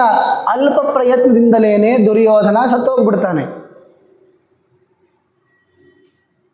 ಅನೇಕ ಮಾತುಗಳನ್ನು ಹೇಳ್ತಾರೆ. ಆಗಿನ ಕಾಲದಲ್ಲಿ ಜನರು ಅಂದ್ಕೊಂಡಿದ್ರಂತೆ, ದುರ್ಯೋಧನ ಹಾಗೂ ಜರಾಸಂಧ ಇಬ್ಬರೂ ಕೂಡ ಗದಾಯುದ್ಧದಲ್ಲಿ ಸಮ ಅಂತ ಅಂದ್ಕೊಂಡಿದ್ರಂತೆ ಜನರ ವಿಚಾರಕ್ಕೂ ಹೋದಾಗ ಜರಾಸಂಧನನ್ನೇ ಕೊಂದಿರುವಂತಹ ಭೀಮಸೇನನಿಗೆ ದುರ್ಯೋಧನ ಮತ್ತು ಅವನ ಸಮ ಅಂತ ನೀವೇ ಹೇಳ್ತಾ ಇದ್ದೀರಾ, ಅವನನ್ನು ಕೊಲ್ಲೋದು ಎಷ್ಟೊತ್ತು? ದೈತ್ಯ ತಾರತಮ್ಯವನ್ನು ವಿಚಾರ ಮಾಡೋ ಕಾಲಕ್ಕೆ ಜರಾಸಂಧ ವಿಪ್ರಚಿತ್ತಿ ಎನ್ನುವಂತಹ ಒಬ್ಬ ರಾಕ್ಷಸ, ಅವನಿಗಿಂತಲೂ ಕೂಡ ಅಧಿಕನಾದವನು ಕಲಿಯ ಅನಂತರನಾದವನು ವಿಪ್ರಚಿತ್ತಿ. ಆದರೆ ಲೋಕಪ್ರವಾದದಲ್ಲೂ ಕೂಡ ಜರಾಸಂಧ ಹಾಗೂ ದುರ್ಯೋಧನ ಇಬ್ಬರು ಸಮ ಅಂತಿರುವ ಕಾಲಕ್ಕೆ ಜರಾಸಂಧನನ್ನೇ ಹೊಡೆದಿದಂತಾನೆ ಅವನು. ಮತ್ತು ಜರಾಸಂಧನನ್ನು ಕೊಂದಿರುವಂಥ ಭೀಮನಿಗೆ ಗದಾಯುದ್ಧದಲ್ಲಿ ಈ ದುರ್ಯೋಧನ ಯಾವ ಲೆಕ್ಕ ನೋಡಿ? ಆಚಾರ್ಯರು ಎರಡನ್ನು ತೋರಿಸ್ತಾರೆ. ಯಾವುದು ಅತ್ಯಂತ ಶಾಸ್ತ್ರೀಯವಾಗಿದೆ, ಮಹಾಭಾರತದಲ್ಲಿ ಬರ್ತಾ ಇದೆ, ಅದನ್ನೂ ಕೂಡ ನಿರ್ಣಯಿಸ್ತಾರೆ. ಲೋಕದಲ್ಲಿ ಜರಾಸಂಧನ ಬಗ್ಗೆ, ಭೀಮಸೇನನ ಬಗ್ಗೆ, ದುರ್ಯೋಧನನ ಬಗ್ಗೆ ಏನು ವಿಚಾರ ಮಾಡಿದ್ದಾರೆ ಅದರಿಂದನೂ ನೀವು ತಿಳ್ಕೊಳ್ಬೋದಲ್ಲ. ಹೀಗೆ ಭೀಮನಿಗೆ ಪ್ರಯತ್ನ ಮಾಡದೇ ಇರೋದು, ಅತಿ ಪ್ರಯತ್ನವನ್ನು ಮಾಡದೇ ಇರೋದು ಕೂಡ ಗುಣನೇ ಆಗೋಯಿತು. ಆಮೇಲೆ ಹೇಳ್ತಾರೆ, ಅಲ್ರಿ ಈ ಪ್ರತಿಜ್ಞಾ ಪಾಲನೆ ಯಾಕೆ ಮಾಡಬೇಕು? ಸುಮ್ಮನೆ ಕೈ ಬಿಡಬಾರ್ದಾ? ಏನೋ ಅವತ್ತು ಹೇಳಿದ್ದಪ್ಪ ಅಷ್ಟೇ. ಈಗ ಹೇಗೆ ರಕ್ತ ಕುಡಿತೀನಿ ಅಂತ ಪ್ರತಿಜ್ಞೆ ಮಾಡಿದ್ದು, ನಿಜವಾಗಿಯೂ ರಕ್ತ ಕುಡಿದ್ನಾ ಭೀಮ? ಇಲ್ಲ. ಅವನ ಹಲ್ಲಿನ ಒಳಗೂ ಹೋಗಿಲ್ಲ ಈ ಅಯೋಗ್ಯ ದುಶ್ಯಾಸನನ ರಕ್ತ. ಸುಮ್ಮನೆ ಮುಖಕ್ಕೆ ಹೀಗೆ ಒರೆಸ್ಕೊಂಡ್ರು, ಒಳಗೆ ಹೋದವರಂತೆ ತೋರಿಸಿದ್ರು. ಯಾವುದರಿಂದ ಭಯ ಅಂತೂ ಜನಕ್ಕಾಗಿದೆ, ಕರ್ಣ ಅಂತೂ ಕಣ್ಣು ಮುಚ್ಕೊಂಡ ಅಂತ ಕಥೆನೂ ಹೇಳಿದ್ದೇವೆ ನಾವು. ಅದರಿಂದ ರಕ್ತವನ್ನು ಕುಡಿತಾನೆ ಅಂದರೆ ಬಾಯಿಗೆ ಮೆತ್ತಕೊಂಡ ಅನ್ನೋ ಅರ್ಥವನ್ನು ಹೇಳಿದ್ದೀವಲ್ವಾ? ಹಲ್ಲಿನ ಒಳಗೂ ಹೋಗಲಿಲ್ಲ ಅದು. ಹಾಗೆ ತೊಡೆ ಮುರಿತೀನಿ ಅಂದರೆ ಹೊಡಿತೀನಿ ಅಂತ ಇಷ್ಟು ಅರ್ಥಪ್ಪ ಅಂತ ಯಾಕೆ ಮಾಡ್ಕೊಳ್ಬಾರ್ದು ಅಂದರೆ, ಆಚಾರ್ಯ ಹೇಳ್ತಾರೆ, ಪ್ರತಿಜ್ಞಾ ಪಾಲನಂ ಧರ್ಮ ದುಷ್ಟೇಶು ವಿಶೇಷತಃ. ದುಷ್ಟರ ವಿಷಯದಲ್ಲಿ ಏನಾದರೂ ಪ್ರತಿಜ್ಞೆಯನ್ನು ನಾವು ಮಾಡಿದರೆ ಅದನ್ನು ಪೂರ್ಣ ಮಾಡಲೇಬೇಕಾಗುತ್ತೆ, ಅದು ಧರ್ಮ. ಅದು ಇದು ಧರ್ಮ ರಹಸ್ಯಂತು ವಿತ್ತಃ ಕೃಷ್ಣ ವೃಕೋದರವು. ಈ ಧರ್ಮ ರಹಸ್ಯವನ್ನು ಕೃಷ್ಣ ಹಾಗೂ ಭೀಮ ಇಬ್ಬರೂ ತಿಳ್ಕೊಂಡಿದ್ರು ಅಂತಾದ್ದರಿಂದ ಕೃಷ್ಣ ಹೇಳಿದ ಅನ್ಯಾಯದಿಂದ ಹೊಡಿಬೇಕು ಅಂತ, ಭೀಮ ಅಂದ ನಾನು ಆರಾಮಾಗಿ ಹೊಡಿತೀನಿ ಅಂತ. ನಾಣ್ಯಸ್ತತೋ ಲೋಕನಿಂದಾಂ ವ್ಯಪನೇತು ಮುಪಾವಪಿ ಅನಾಪದ್ಯಾಪದಿವಚ ದರ್ಶಯೇತಾಂ ಜನಸ್ಯತು. ಇವರ ಮಾತನ್ನು ಕೇಳೋ ಕಾಲಕ್ಕೆ ಭೀಮಸೇನನಿಗೂ ಸ್ವಲ್ಪ ಹೆದರಿಕೆ ಆಗಿದೆ, ಕೃಷ್ಣನಿಗೂ ಸ್ವಲ್ಪ ಆಪತ್ತು ಬಂದಂಗಿದೆ.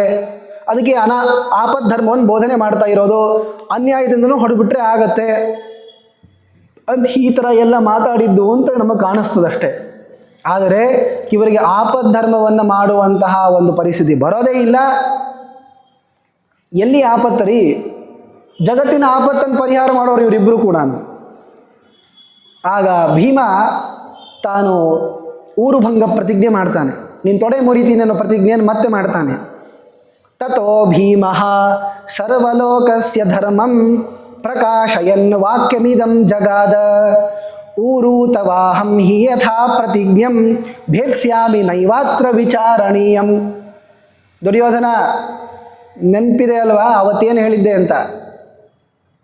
ನಿನ್ನ ತೊಡೆ ಮುರಿತೀನಿ ಅಂತ ಹೇಳಿದ್ನಲ್ವೇ, ಇವತ್ತಿನೊಮ್ಮೆ ಹೇಳ್ತೀನಿ ಕೇಳು. ಊರು ತವಾಹಂ ಹಿ ಯಥಾ ಪ್ರತಿಜ್ಞಂ, ನಾನು ಹೇಗೆ ಪ್ರತಿಜ್ಞೆ ಮಾಡಿದ್ನೋ ಹಾಗೆ ಇವತ್ತಿಗೂ ಇನ್ನೊಂದು ಪ್ರತಿಜ್ಞೆ ಮಾಡ್ತೀನಿ. ನಿನ್ನ ಈ ತೊಡೆಯನ್ನು ಮುರಿತೀನಿ ನಾನು. ನೈವಾತ್ರ ವಿಚಾರಣೀಯಂ, ಏನು ಜಾಸ್ತಿ ವಿಚಾರ ಮಾಡಲಿಕ್ಕೆ ಹೋಗಬೇಡಿ ನೀವು. ಇದು ಗದಾಯುದ್ಧ ಅಂತ ಘೋಷಣೆ ಆದಮೇಲೆ, ಬೇರೆ ಯುದ್ಧ ಆಗಿದ್ದರೆ ಮತ್ತು ಅವಾಗಿನ ಸುಲಭ ಆಗ್ತಿತ್ತು ಬಿಡಿ. ಗದಾಯುದ್ಧ ಅಂತ ಹೇಳಿದ ಮೇಲೂ ಕೂಡ ಮತ್ತೆ ಪ್ರತಿಜ್ಞೆ ಮಾಡ್ದ. ಇದು ಹಿಡಿದಂತಹ ಒಂದು ಕಾರ್ಯವನ್ನು ಬಿಡತಕ್ಕದ್ದಲ್ಲ. ಸರ್ವಜ್ಞ ಮನ್ಯ ಮನವೇಕ್ಷ ಸಕಾರ್ಯ ವೀರ್ಯಂ ಸ್ಮೇರಾನನೋ ಭುವನ ಜೀವನ ಮಾವಭಾಷೆ. ಏನು ಕೆಲಸ ಪರಮಾತ್ಮ ಕೊಡ್ತಾನೋ ಅದನ್ನು ಸರಿಯಾಗಿ ಸಾಧಿಸ್ಕೊಂಡು ಬರಲಿಕ್ಕೆ ಆಗುವ ಸಾಮರ್ಥ್ಯ ಮುಖ್ಯ ಪ್ರಾಣನಿಗೆ ಒಬ್ಬನಿಗೆ ಇರೋದು. ಅದಕ್ಕೆ ಪರಮಾತ್ಮ, ನೋಡಪ್ಪ, ನನ್ನ ಬಗ್ಗೆ ತಪ್ಪಾಗಿ ಗ್ರಂಥ ಬರಿತಾ ಇದ್ದಾರೆ ಕಲಿಯುಗದಲ್ಲಿ, ಯಾರನ್ನು ಕಳಿಸೋದು? ಬ್ರಹ್ಮದೇವರಿದ್ದಾರೆ, ಅವರು ಸಕಾರ್ಯ ವೀರ್ಯರೇ, ಆದರೆ ಅವತಾರನೇ ಇಲ್ಲ ಅವರಿಗೆ. ಯಾಕೆ? ನನಗೆ ಇಚ್ಛೆ ಇಲ್ಲ ಅವ್ರಿಗೆ ಹೇಳಲಿಕ್ಕೆ. ನಾನು ಇಚ್ಛೆ ಪಟ್ಟರೆ ಅವ್ರು ಮಾಡೇ ಮಾಡ್ತಾರೆ, ಆದರೆ ಅವ್ರಿಗೆ ಹೇಳೋ ಇಚ್ಛೆನೂ ಇಲ್ಲ, ಅವರಿಗೆ ಅವತಾರ ಮಾಡಬೇಕನ್ನೋ ಇಚ್ಛೆನೂ ಬರ್ತಾ ಇಲ್ಲ. ಆದ್ದರಿಂದ ನನ್ನನ್ನು ಬಿಟ್ಟು, ಬ್ರಹ್ಮದೇವರನ್ನು ಬಿಟ್ಟು ನಾನು ಹೇಳಿದಂತಹ ಕಾರ್ಯವನ್ನು ಸಮರ್ಥವಾಗಿ ಪರಿಪೂರ್ಣವಾಗಿ ಮಾಡಿಕೊಂಡು ಬರುವಂತಹ ಸಾಮರ್ಥ್ಯ ಬೇರೆ ಯಾರಲ್ಲಿದೆ? ಭುವನ ಜೀವನ ಮಾಭಭಾಷೆ, ಪ್ರಾಣದೇವರಲ್ಲಿದೆ. ಅಂದರೆ ಭೀಮ, ಹನುಮಂತ, ಮಧ್ವರಲ್ಲಿದೆ ಅಂತ ಅರ್ಥ. ಮತ್ತೆ ಹೇಳ್ತಾನೆ, ಗದಾಯುದ್ಧ ಅಲ್ವಾ, ಸರಿ, ನೀನು ತೊಡೆ ಮುರಿತೀನಿ ನಾನು ಅಂತ ಪ್ರತಿಜ್ಞೆ ಮಾಡಿ ಇಬ್ಬರಿಗೂ, ಅವನಿಗೂ ಗದಾ ಕೊಟ್ಟಿದ್ದಾರೆ. ಮತ್ತೆ ಅವನ ಕೈಯಲ್ಲಿ ಆಯುಧ ಇರಲಿಲ್ವಲ್ಲ, ಅವನಿಗೊಂದು ಗದಾ ಕೊಟ್ಟರು. ಭೀಮಸೇನನು ತನ್ನ ಗದಾ ತಗೊಂಡು ಬಂದ. ಇಬ್ಬರದು ಯುದ್ಧ ಪ್ರಾರಂಭ ಆಯಿತು, ಗದಾಯುದ್ಧ. ಭೀಮಸ್ತದ ಅಗ್ರೆ ಪ್ರಕೃತಿಂ ವಿಧಿತ್ಸು ಮಂದಸ್ಸ ಆಜೌ ವ್ಯಚರ ಜನಾರ್ಥೇ.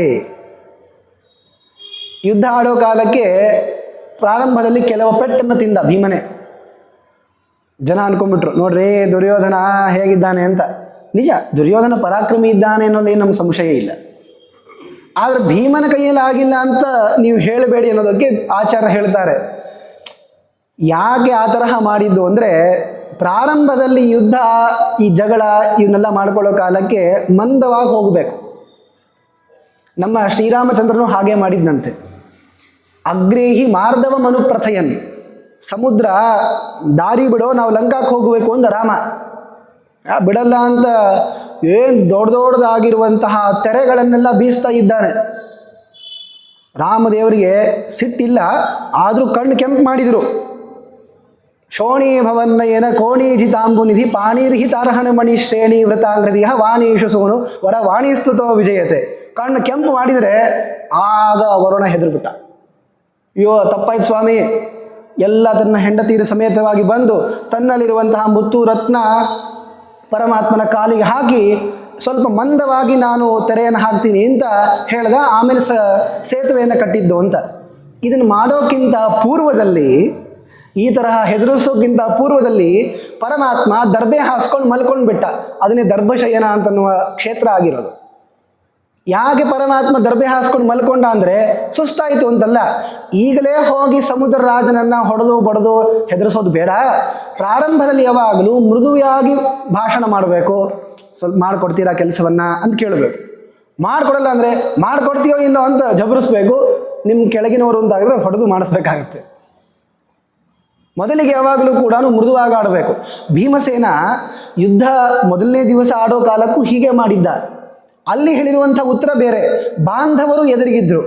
ಬಂಧುಗಳ ಜೊತೆ ಯುದ್ಧ ಆಡೋ ಕಾಲಕ್ಕೆ ಮೊದಲಿಗೇನೆ ಜೋರಾಗಿ ಹೊಡೆದು ಬಡ್ದು ಮಾತಾಡ್ಲಿಕ್ಕೆ ಹೋಗ್ಬಾರ್ದು. ತುಂಬ ದೀರ್ಘಕ್ಕೆ ಹೋಯಿತು ಅಂದರೆ, ಜಗಳನೂ ನಿಲ್ಲಲ್ಲ ಅಂತಂದರೆ, ನಿಮಗೆ ಅವ್ರಿಗೆ ಹೊಡೆದ್ರೂ ತಾಪ ಆಗಲ್ಲ ಅಂದರೆ ಆವಾಗ ಹೊಡೆದಾಡ್ಕೊಳ್ಬೋದು. ಭೀಮ ಮಂದವಾಗಿ ಯುದ್ಧ ಆಡ್ತಾ ಇದ್ದಾನೆ. ಇಬ್ಬರೂ ಕೂಡ ಬಹಳ ಶ್ರೇಷ್ಠ ಮಟ್ಟದ ಗದಾಯುದ್ಧವನ್ನು ತಿಳಿದವರು ಯುದ್ಧ ಆಡ್ತಾ ಇದ್ದಾರೆ. ದರ್ಶಯಂತೌ ಗದಾ ಮಾರ್ಗಂ ಚಿತ್ರಂ ತೌ ಪ್ರವಿಚೇರತು ಬಲಭದ್ರೋಪ್ಯಾಜಗಾಮ ತದಾ ತೌ ಪ್ರತಿವಾರಿತುಂ. ಇಬ್ಬರೂ ಕೂಡ ಗದಾಯುದ್ಧವನ್ನು ನಾವೇನು ಆಡಿಲ್ಲ, ಆದ್ದರಿಂದ ವರ್ಣಿಸಿದ್ದನ್ನು ಹೇಳಬಹುದಷ್ಟೇ. ಬಹಳ ವಿಚಿತ್ರವಾಗಿರುವ ರೀತಿಯಲ್ಲಿ ಕೈಯನ್ನು ತಿರುಗಿಸ್ತಾ ಆ ಗದೆಯನ್ನು ತಿರುಗಿಸ್ತಾ ಪೆಟ್ಟುಗಳನ್ನು ಕೊಡ್ತಾ ಇದ್ದಾರೆ. ಬಹಳ ಆಶ್ಚರ್ಯ. ಇಬ್ಬರದು ವಜ್ರಕಾಯ, ದೇಹ ಅಷ್ಟು ಲಘುನೇ ಮುರಿದೋಗಲ್ಲ, ನೋವಾಗೋದಿಲ್ಲ. ಇತ್ತ ತನ್ನದೇ ನಿಜವಾಗಿರುವಂತಹ ಬಲದಿಂದ ಮೆರಿತಾ ಇದ್ದಾನೆ ಭೀಮ, ಅತ್ತ ಪಾರ್ವತೀ ಪರಮೇಶ್ವರರಿಂದ ನಿರ್ಮಿತವಾಗಿರುವಂತಹ ವಜ್ರ ದೇಹವನ್ನು ಪಡೆದವನು ದುರ್ಯೋಧನ. ಇಬ್ಬರ ನಡುವೆ ಯುದ್ಧ ಆಗ್ತಾ ಇದೆ. ಇದನ್ನು ನೋಡಲಿಕ್ಕೆ ಅಂತ ಬಲರಾಮ ಓಡಿ ಬರ್ತಾನೆ. ಆಗಲೇ ಬಂದದ್ದು. ಇಷ್ಟು ದಿವಸ ಎಲ್ಲಿ ಹೋಗಿದ್ದಾರೆ ಈ ಬಲರಾಮ ಅಂದರೆ ತೀರ್ಥಯಾತ್ರೆಗೆ ಹೋಗಿರ್ತಾನೆ ಅವನು. ಉದ್ಯೋಗ ಪರ್ವದಲ್ಲಿ ದುರ್ಯೋಧನ ಹೋಗಿರ್ತಾನೆ, ಬಲರಾಮ್ ದೇವರೇ ಮತ್ತು ನಮ್ಮ ಗುರುಗಳು ನೀವು ನಮ್ಮ ಪಕ್ಷಕ್ಕೆ ಬರ್ರಿ ಅಂತ. ಆದರೆ ಕೃಷ್ಣನ ಭಯದಿಂದ ಆಗಲ್ಲಪ್ಪ ನನ್ನ ಕೈಯಲ್ಲಿ ಅಂಥೇಳಿ ಅವರು ಸುಮ್ಮನೆ ಬೇಡ ಈ ಜಗಳ ಅಂಥೇಳಿ, ಪಾಂಡವರ ಪಕ್ಷನೂ ಬೇಕಾಗಿಲ್ಲ, ಕೌರವರ ಪಕ್ಷನೂ ಬೇಕಾಗಿಲ್ಲ ಅಂತ ತೀರ್ಥಯಾತ್ರೆಗೆ ಅಂತ ಹೋಗಿರ್ತಾನೆ. ಮಹಾಭಾರತದಲ್ಲಿ ಈ ಪ್ರಸಂಗದಲ್ಲಿ ಹೇಳ್ತಾರೆ, ಬಲರಾಮ ಹೋಗಿ 42 ದಿವಸ ಆದಮೇಲೆ ಬಂದಂತೆ. 42 ದಿವಸದ ಒಂದು ತೀರ್ಥಯಾತ್ರಾ ಕ್ರಮ ಮಾಡ್ಕೊಂಡು ಬಂದಿದ್ದ ಅವನು. 42ನೇ ದಿವಸ ಬಂದು ಇವತ್ತು ಅಂದರೆ ಏನು ಯುದ್ಧ ಆಗ್ತಾ ಇದೆ 18ನೇ ದಿವಸ ಅವನಲ್ಲಿಗೆ ಬರ್ತಾ ಇದ್ದಾನೆ ಅಂತ. ಅಷ್ಟರಲ್ಲೇನೇ ವೈಶಂಪಾಯನರು ಈ ಯುದ್ಧ ಪ್ರಸಂಗ ಹೇಳೋ ಕಾಲಕ್ಕೇನೆ ಅವನು ಎಲ್ಲೆಲ್ಲಿಗೆ ಹೋಗಿ ಬಂದ, ಪ್ರಭಾಸಾದಿ ತೀರ್ಥಗಳ ವರ್ಣನೆಯನ್ನು ಮಾಡ್ತಾರೆ, ಮಹತ್ವ ತಿಳಿಸ್ಕೊಡ್ತಾರೆ. ಅದನ್ನು ಯಾಕೆ ಈಗ ಪ್ರಸ್ತುತ ನಮ್ಮ ಪ್ರವಚನ ಮಾಲಿಕೆಯಲ್ಲಿ ಈಗಲೇ ಯಾಕೆ ಹೇಳೋದಿಲ್ಲ ಅಂದರೆ ಈ ಕಥೆಯನ್ನು ನಾವು ಮರೆತು ಬಿಡ್ತೀವಿ, ಆಮೇಲೆ ಗದಾ ಯುದ್ಧ ನಿಂತು ಹೋಗ್ಬಿಡುತ್ತೆ. ಮಹಾಭಾರತದಲ್ಲಿ ಹೇಳುವ ಕ್ರಮ ಬಹಳ ವಿಶಿಷ್ಟ ರೀತಿಯಲ್ಲಿದೆ. ಒಂದು ಕಥೆಯನ್ನು ಹೇಳ್ಕೊಂಡು ಹೋಗ್ತಿರ್ತಾರೆ, ಲಘುನ ಮುಗಿಸ್ಬಿಡ್ತಾರೆ, ಕೆಲವೊಮ್ಮೆ ಮುಗಿಸೋದೇ ಇಲ್ಲ. ಈಗ ಇಲ್ಲಿ ತನಕ ತೊಗೊಂಡು ಬಂದರು, ಮುಂದೇನಾಯಿತು, ಗದಾ ಯುದ್ಧ ಆಯಿತೋ ಇಲ್ಲೋ ಅಂದರೆ ಸುಮಾರು ಒಂದು 10-12 ಕಥೆಗಳು ಬರ್ತಾವೆ. ಅದಾದ ಮೇಲೆ ಮತ್ತೆ ಯುದ್ಧ ಪ್ರಾರಂಭ ಆಯಿತು ಅಂತ ಈ ಕಥೆಯನ್ನು ಹೇಳ್ತಾರೆ. ಇದನ್ನು ಈ ಎಲ್ಲ ತೀರ್ಥಕ್ಷೇತ್ರಗಳ ಮಹಿಮೆಗಳನ್ನು ಯಾವ್ಯಾವ ಕ್ಷೇತ್ರಕ್ಕೆ ಹೋಗಿದ್ರು, ಅದರ ನಾಮಗಳೇನು, ವೈಶಿಷ್ಟ್ಯ ಏನು ಅನ್ನೋದನ್ನು ಮಹಾಭಾರತದಲ್ಲಿ ಹೇಳಿದ್ದಾರೆ. ಈ ಗದಾಯುದ್ಧ ಹಾಗೂ ಯುದ್ಧ ಪ್ರಸಂಗಗಳಾದ ಅನುಪದದಲ್ಲಿಯೇ ಆ ಎಲ್ಲ ವಿಚಾರಗಳನ್ನು ನೋಡೋಣಂತೆ. ವಿಚಾರ ಇದೆ ಅಂತ ಅನ್ನೋದನ್ನು ಅವಶ್ಯವಾಗಿ ಹೇಳಬೇಕಾದದ್ದು. ಬಲರಾಮ 42 ದಿವಸಗಳ ಪರ್ಯಂತ ತಿರುಗಾಡಿ ತೀರ್ಥಕ್ಷೇತ್ರಗಳ ಯಾತ್ರೆಯನ್ನು ಮುಗಿಸಿ ಬರ್ತಾ ಇದ್ದಾನೆ. ಅವನಿಗೆ ಸಿಟ್ಟು ಬಂದ್ಬಿಡ್ತು. ಏನಿದು, ಇಬ್ಬರು ಜಗಳಾಡ್ತಾ ಇದ್ದಾರೆ, ಪ್ರತಿವಾರಿತು ತಡಿಬೇಕು ಅಂತ ಬಂದಿದ್ದಾನೆ. ಧರ್ಮರಾಜ ನೋಡಿದ, ಬಲರಾಮ ದೇವರು ಬಂದಿದ್ದಾರೆ ಅಂತ. ಯಾಕೆ, ಬಲರಾಮನು ಆಗಿನ ಕಾಲದ ತುಂಬ ಬಲಿಷ್ಠರ 4ರಲ್ಲಿ 2ನೇ ಸ್ಥಾನದವನವನು. ಭೀಮ, ಬಲರಾಮ, ಶಲ್ಯ, ಕೀಚಕ. ಆದ್ದರಿಂದ ಅವನಿಗೆ ತುಂಬ ಪ್ರಸಿದ್ಧನೂ ಇತ್ತು. ಕೃಷ್ಣನ ಅಣ್ಣರಿ ಇವನು, ಕೃಷ್ಣನ ಅಣ್ಣ, ತುಂಬ ಪರಾಕ್ರಮಿ. ಮತ್ತು ಇಬ್ಬರು ಶಿಷ್ಯರ ನಡುವೆ ಯುದ್ಧ ಆಗ್ತಾ ಇದೆ, ಆದ್ದರಿಂದ ತುಂಬ ಸ್ಥಾನ ಯಾರಿಗೆ, ಬಲರಾಮ ದೇವರಿಗೆ. ಧರ್ಮರಾಜ ಕರೆದು ತುಂಬ ಪ್ರೀತಿಯಿಂದ ಕೂಡಿಸಿ, ನೋಡ್ರಿ ನಿಮ್ಮಿಬ್ಬರು ಶಿಷ್ಯರು ಯುದ್ಧ ಆಡ್ತಾ ಇದ್ದಾರೆ ಅಂತ ಹೇಳಿದರು. ಏನು ಯುದ್ಧ ಆಡ್ತಾ ಇದ್ರೋ, ಬೇಡ ಅಂತ ಬಲರಾಮ ಹೇಳ್ದ. ವಾರಿತಾವಪಿ ತೇನೋಭೌ ನೈವ ಯುದ್ಧ ಮಮುಂಚತಾಂ. ಗುರುಗಳು ಎಷ್ಟು ಹೇಳಿದರೂ ಕೂಡ ಈ ಇಬ್ಬರು ಶಿಷ್ಯರು ಕೇಳಲಿಲ್ಲ. ಇವರು ಕೆಲವೊಮ್ಮೆ ಗುರುಗಳ ಮಾತನ್ನು ಉಲ್ಲಂಘನೆ ಮಾಡಿದ್ದಿದೆ. ಯಾವುದನ್ನು ಸರಿಯಾಗಿ ಗುರುಗಳು ಹೇಳ್ತಿರ್ತಾರೋ ಅದನ್ನು ಎಂದೂ ಉಲ್ಲಂಘನೆ ಮಾಡಬಾರ್ದು. ಆದರೆ ಗುರುಗಳು ಹೇಳ್ತಾ ಇರುವಂತಹ ವಿಚಾರಗಳು ಕೆಲವೊಮ್ಮೆ ಮೋಕ್ಷ ಮಾರ್ಗಕ್ಕೆ ವಿರುದ್ಧವಾದ ರೀತಿಯಲ್ಲಿದ್ದರೆ, ತಪ್ಪನ್ನು ಸರಿ ಅಂತ ಹೇಳ್ತಾ ಇದ್ದರೆ, ಆಗ ಅವುಗಳನ್ನು ಅವಶ್ಯವಾಗಿ ಬಿಡಬಹುದು ಅಂತ ನಮ್ಮ ಪ್ರಹ್ಲಾದರಾಜರೇ ಹೇಳಿದ್ದಾರೆ. ಗುರುಕ್ತಮಪಿ ನಗ್ರಾಹ್ಯಂ ಯದನರ್ಥೇರ್ಥ ಕಲ್ಪನಂ. ಷಂಡಾಮರ್ಕರ ವಿದ್ಯಾಪೀಠದಲ್ಲಿ ಓದ್ತಾ ಇರುವಂತಹ ನಮ್ಮ ಪ್ರಹ್ಲಾದರಾಜರು ಅವರು ಹೇಳಿದ್ದನ್ನು ಕೇಳಿದ್ರು ಅಂತ ಅಂದ್ಕೊಂಡಿದ್ದೀರಾ? ಕೇಳಲಿಲ್ಲ. ಏನೋ ಪ್ರಹ್ಲಾದ, ನೀನು ಗುರುಗಳು ಹೇಳಿರುವ ಮಾತನ್ನು ಮೀರ್ತಾ ಇದೆಯಾ ಅಂತಂದರೆ, ಗುರುಗಳು ತಪ್ಪನ್ನು ಹೇಳಿದ ನಂಬೇಕೆನಪ್ಪ ಅಂತಂದ ಅವನು. ಮತ್ತು ಹಾಗಾದರೆ ಯಾಕೆ ಸರಿ ಅಂತಂದಾಗ ತಾ ಉಪದೇಶ ಮಾಡ್ತಾನೆ ಅಂತ ಸಪ್ತಮಸ್ಕಂದ ಭಾಗವತಲ್ಲಿ ಬರುತ್ತೆ. ಈಗ ಯುದ್ಧ ಆಗಲೇಬೇಕು, ಇವಾಗ ಇದು ಧರ್ಮನೇ. ಇದು ಯಾಕೆ ನೀವು ಜಗಳ ಆಡ್ತಾ ಇರೋದು ಅಂತ ಬಲರಾಮ ಬಂದು ತಡೆದಾಗ ಇಬ್ಬರೂ ಬಲರಾಮ ದೇವರ ಮಾತನ್ನು ಕೇಳಲಿಲ್ಲ, ಮತ್ತೆ ಯುದ್ಧ ಆಡ್ತಾ ಇದ್ದಾರೆ. ತಥೋ ದದರ್ಶ ತದ್ಯುದ್ಧಂ ಮಾನಿತಃ ಕೃಷ್ಣಪೂರ್ವಕೈ. ಕೃಷ್ಣ ಧರ್ಮರಾಜ ಬಂದು, ಬರ್ರಿ ನೀವು ಕೂಡ್ರಿ ಇಲ್ಲ ನೋಡ್ರಿ ಅಂತ ಅವನನ್ನು ಸನ್ಮಾನ ಮಾಡಿ ಕೂಡಿಸಿದ್ದಾರೆ. ಯುದ್ಧವನ್ನು ಬಲರಾಮದೇವರು ಕೂಡ ನೋಡ್ತಾ ಇದ್ದಾರೆ. ತೌ ಶಿಕ್ಷಾಬಲ ಸಂಯುಕ್ತೌ ಮಂಡಲಾನಿ ವಿಚೇರತು ತಥೋ ಭೀಮಂ ವಂಚಯಿತು ಧಾರ್ತರಾಷ್ಟ್ರ ಶಿರಕ್ಷಿತೌ.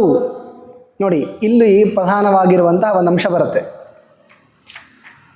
ಇವರು ಬಹಳ ಕಾಲ ಪರ್ಯಂತ ಗದಾ ಯುದ್ಧವನ್ನು ಮಾಡ್ತಾ ಇದ್ದಾರೆ. ಇವನು ಗದೆಯಿಂದ ಹೊಡಿತಾ ಇದ್ದಾನೆ, ಅವನು ಹೊಡಿತಾ ಇದ್ದಾನೆ. ನೋಡಿ, ಇಬ್ಬರ ದೇಹಕ್ಕೂ ಕೂಡ ಗದಾ ಪ್ರಹಾರಗಳು ಬಡಿದಾಗ ಜೋರಾಗಿ ಶಬ್ದ ಆಗೋದು, ಆದರೆ ನೋವಾಗಲ್ಲ. ಆ ತರಹ ಶಬ್ದ ಆಸಿ ಸುತುಮಲ ತೇಜಶ್ಚ ಸಮಜಾಯತ, ಜೋರಾಗಿ ಶಬ್ದ ಆಗೋದು.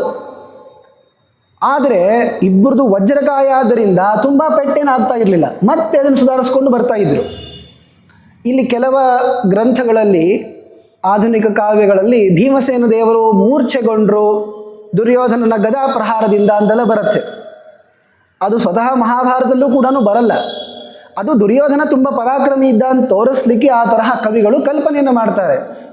ಆದರೆ ಭೀಮಸೇನ ದೇವರಿಗೆ, ವಿಶೇಷವಾಗಿ ಮುಖ್ಯಪ್ರಾಣ ದೇವರಿಗೆ ಮೂರ್ಛಾವಸ್ಥಾ ಅಂತ ಅನ್ನೋದೇ ಇರಲ್ಲ. ಮೂರ್ಛೆ ಬಿದ್ದುಬಿಟ್ರು ಅಂತ ಆಗೋದೇ ಇಲ್ಲ. ಮತ್ತು ಯಕ್ಷಪ್ರಶ್ನೆ ಪ್ರಸಂಗದಲ್ಲಿ ಮೂರ್ಛೆ ಬಿದ್ದರೋ ಇಲ್ಲೋ ಅಂತ ನೀವು ಮತ್ತೆ ಪ್ರಶ್ನೆ ಕೇಳ್ಬೋದು. ಆದರೆ ಅಲ್ಲಿ ಸುಮ್ಮನೆ ಬಿದ್ದ ಹಾಗೆ ನಾಟಕ ಮಾಡಿರೋದು ಅನ್ನೋ ಕಥೆಯನ್ನು ನಾವು ವನಪರ್ವದ ಕಥೆ ಹೇಳೋ ಕಾಲಕ್ಕೆ ಹೇಳಿದ್ದೀವಲ್ಲ. ಆದ್ದರಿಂದ ಮೂರ್ಛಿತನಾದ ಅಂತ ಎಲ್ಲೂ ದಾಖಲೂ ಆಗಿಲ್ಲ. ಕವಿಗಳು ಹೇಳೋ ಕಾಲಕ್ಕೆ ಆ ತರಹ ವರ್ಣಿಸಿದ್ದಾರಷ್ಟೇ. ಆದರೆ ಇಷ್ಟು ಮಾತ್ರ ನಿಜ, ಇಬ್ಬರೂ ಯುದ್ಧ ಆಡೋ ಕಾಲಕ್ಕೆ ಒಬ್ರಿಗೊಬ್ಬರು ಸೋತರು ಅನ್ನೋದನ್ನು ಕೂಡ ತೋರಿಸ್ತಾ ಇರಲಿಲ್ಲ. ಅಷ್ಟು ಉತ್ತಮವಾದ ರೀತಿಯಲ್ಲಿ ಯುದ್ಧ ಆಡ್ತಾ ಇದ್ದಾರೆ. ನಾಕಂಪತ ಮಹಾರಾಜ ತದದ್ಭುತಮಿವಾಭವತ. ಭೀಮಸೇನನಿಗೆ ಒಂದು ಜೋರಾಗಿರುವಂತಹ ಪೆಟ್ಟನ್ನು ಗದೆಯಿಂದ ದುರ್ಯೋಧನ ಕೊಟ್ಟರೆ ಭೀಮಸೇನನ ದೇಹ ಒಂಚೂರೂ ಕಂಪಿತವಾಗಲಿಲ್ಲಂತೆ, ಹಾಗೆ ನಿಂತುಕೊಂಡಿದ್ದಾನೆ. ಈ ಕಂಬಕ್ಕೆ ಹೊಡೆದ್ರೆ ಏನಾಗುತ್ತೆ? ಸುಮ್ಮನೆ ನಿಂತಿರುತ್ತದೆ ಕಂಬ. ಅದೇ ತರಹ ಭೀಮ ಈ ಜೋರಾಗಿರುವಂತಹ ಗದಾ ಪೆಟ್ಟನ್ನು ಪಡೆದರೂ ಕೂಡ ಒಂಚೂರು ಅಳಗಾಡಲಿಲ್ಲಂತೆ. ಆಗ ನೋಡಿ, ಹೊಡೆದು ದುರ್ಯೋಧನನಿಗೆ ಸುಸ್ತಾಗ್ತಾ ಬಂತು.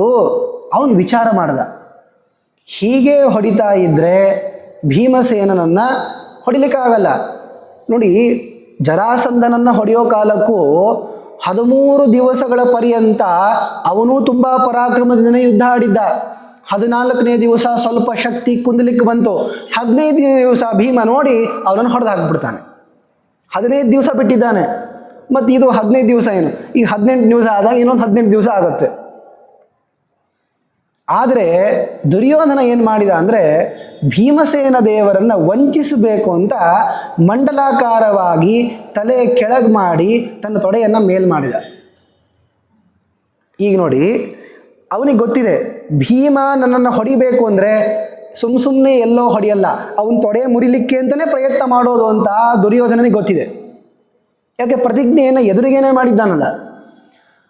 ಆಮೇಲೆ ಭೀಮಸೇನ ದೇವರು ತಮ್ಮ ಮಾತನ್ನು ಮುರಿಯೋದಿಲ್ಲ ಅಂತಲೂ ಗೊತ್ತಿದೆ ದುರ್ಯೋಧನನಿಗೆ. ಅದಕ್ಕೇನು ಮಾಡ್ತಾನೆ, ಒಂದು ಅವಕಾಶವನ್ನು ತಾನೇ ಮಾಡಿಕೊಡ್ತಾನೆ, ಅದನ್ನು ವಂಚನೆ ಮಾಡೋ ರೀತಿಯಲ್ಲಿ.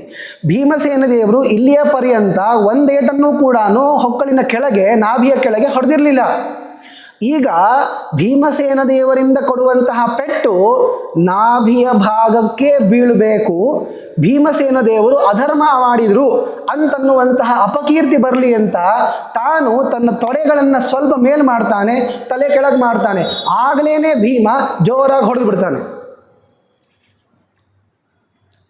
ಬರ್ತದೆ ಅನೇಕ ಬಾರಿ ಭೀಮ ಕೃಷ್ಣನ ಕಡೆ ನೋಡ್ತಿದ್ದಂತೆ, ಕೃಷ್ಣ ಏನು ಮಾಡಲು ಅಂತ ಹೀಗೆ ತೊಡೆಗೆ ಹೊಡಿತಿದ್ದಂತೆ. ತೊಡೆಗೆ ಹೊಡಿ ಅಂತ.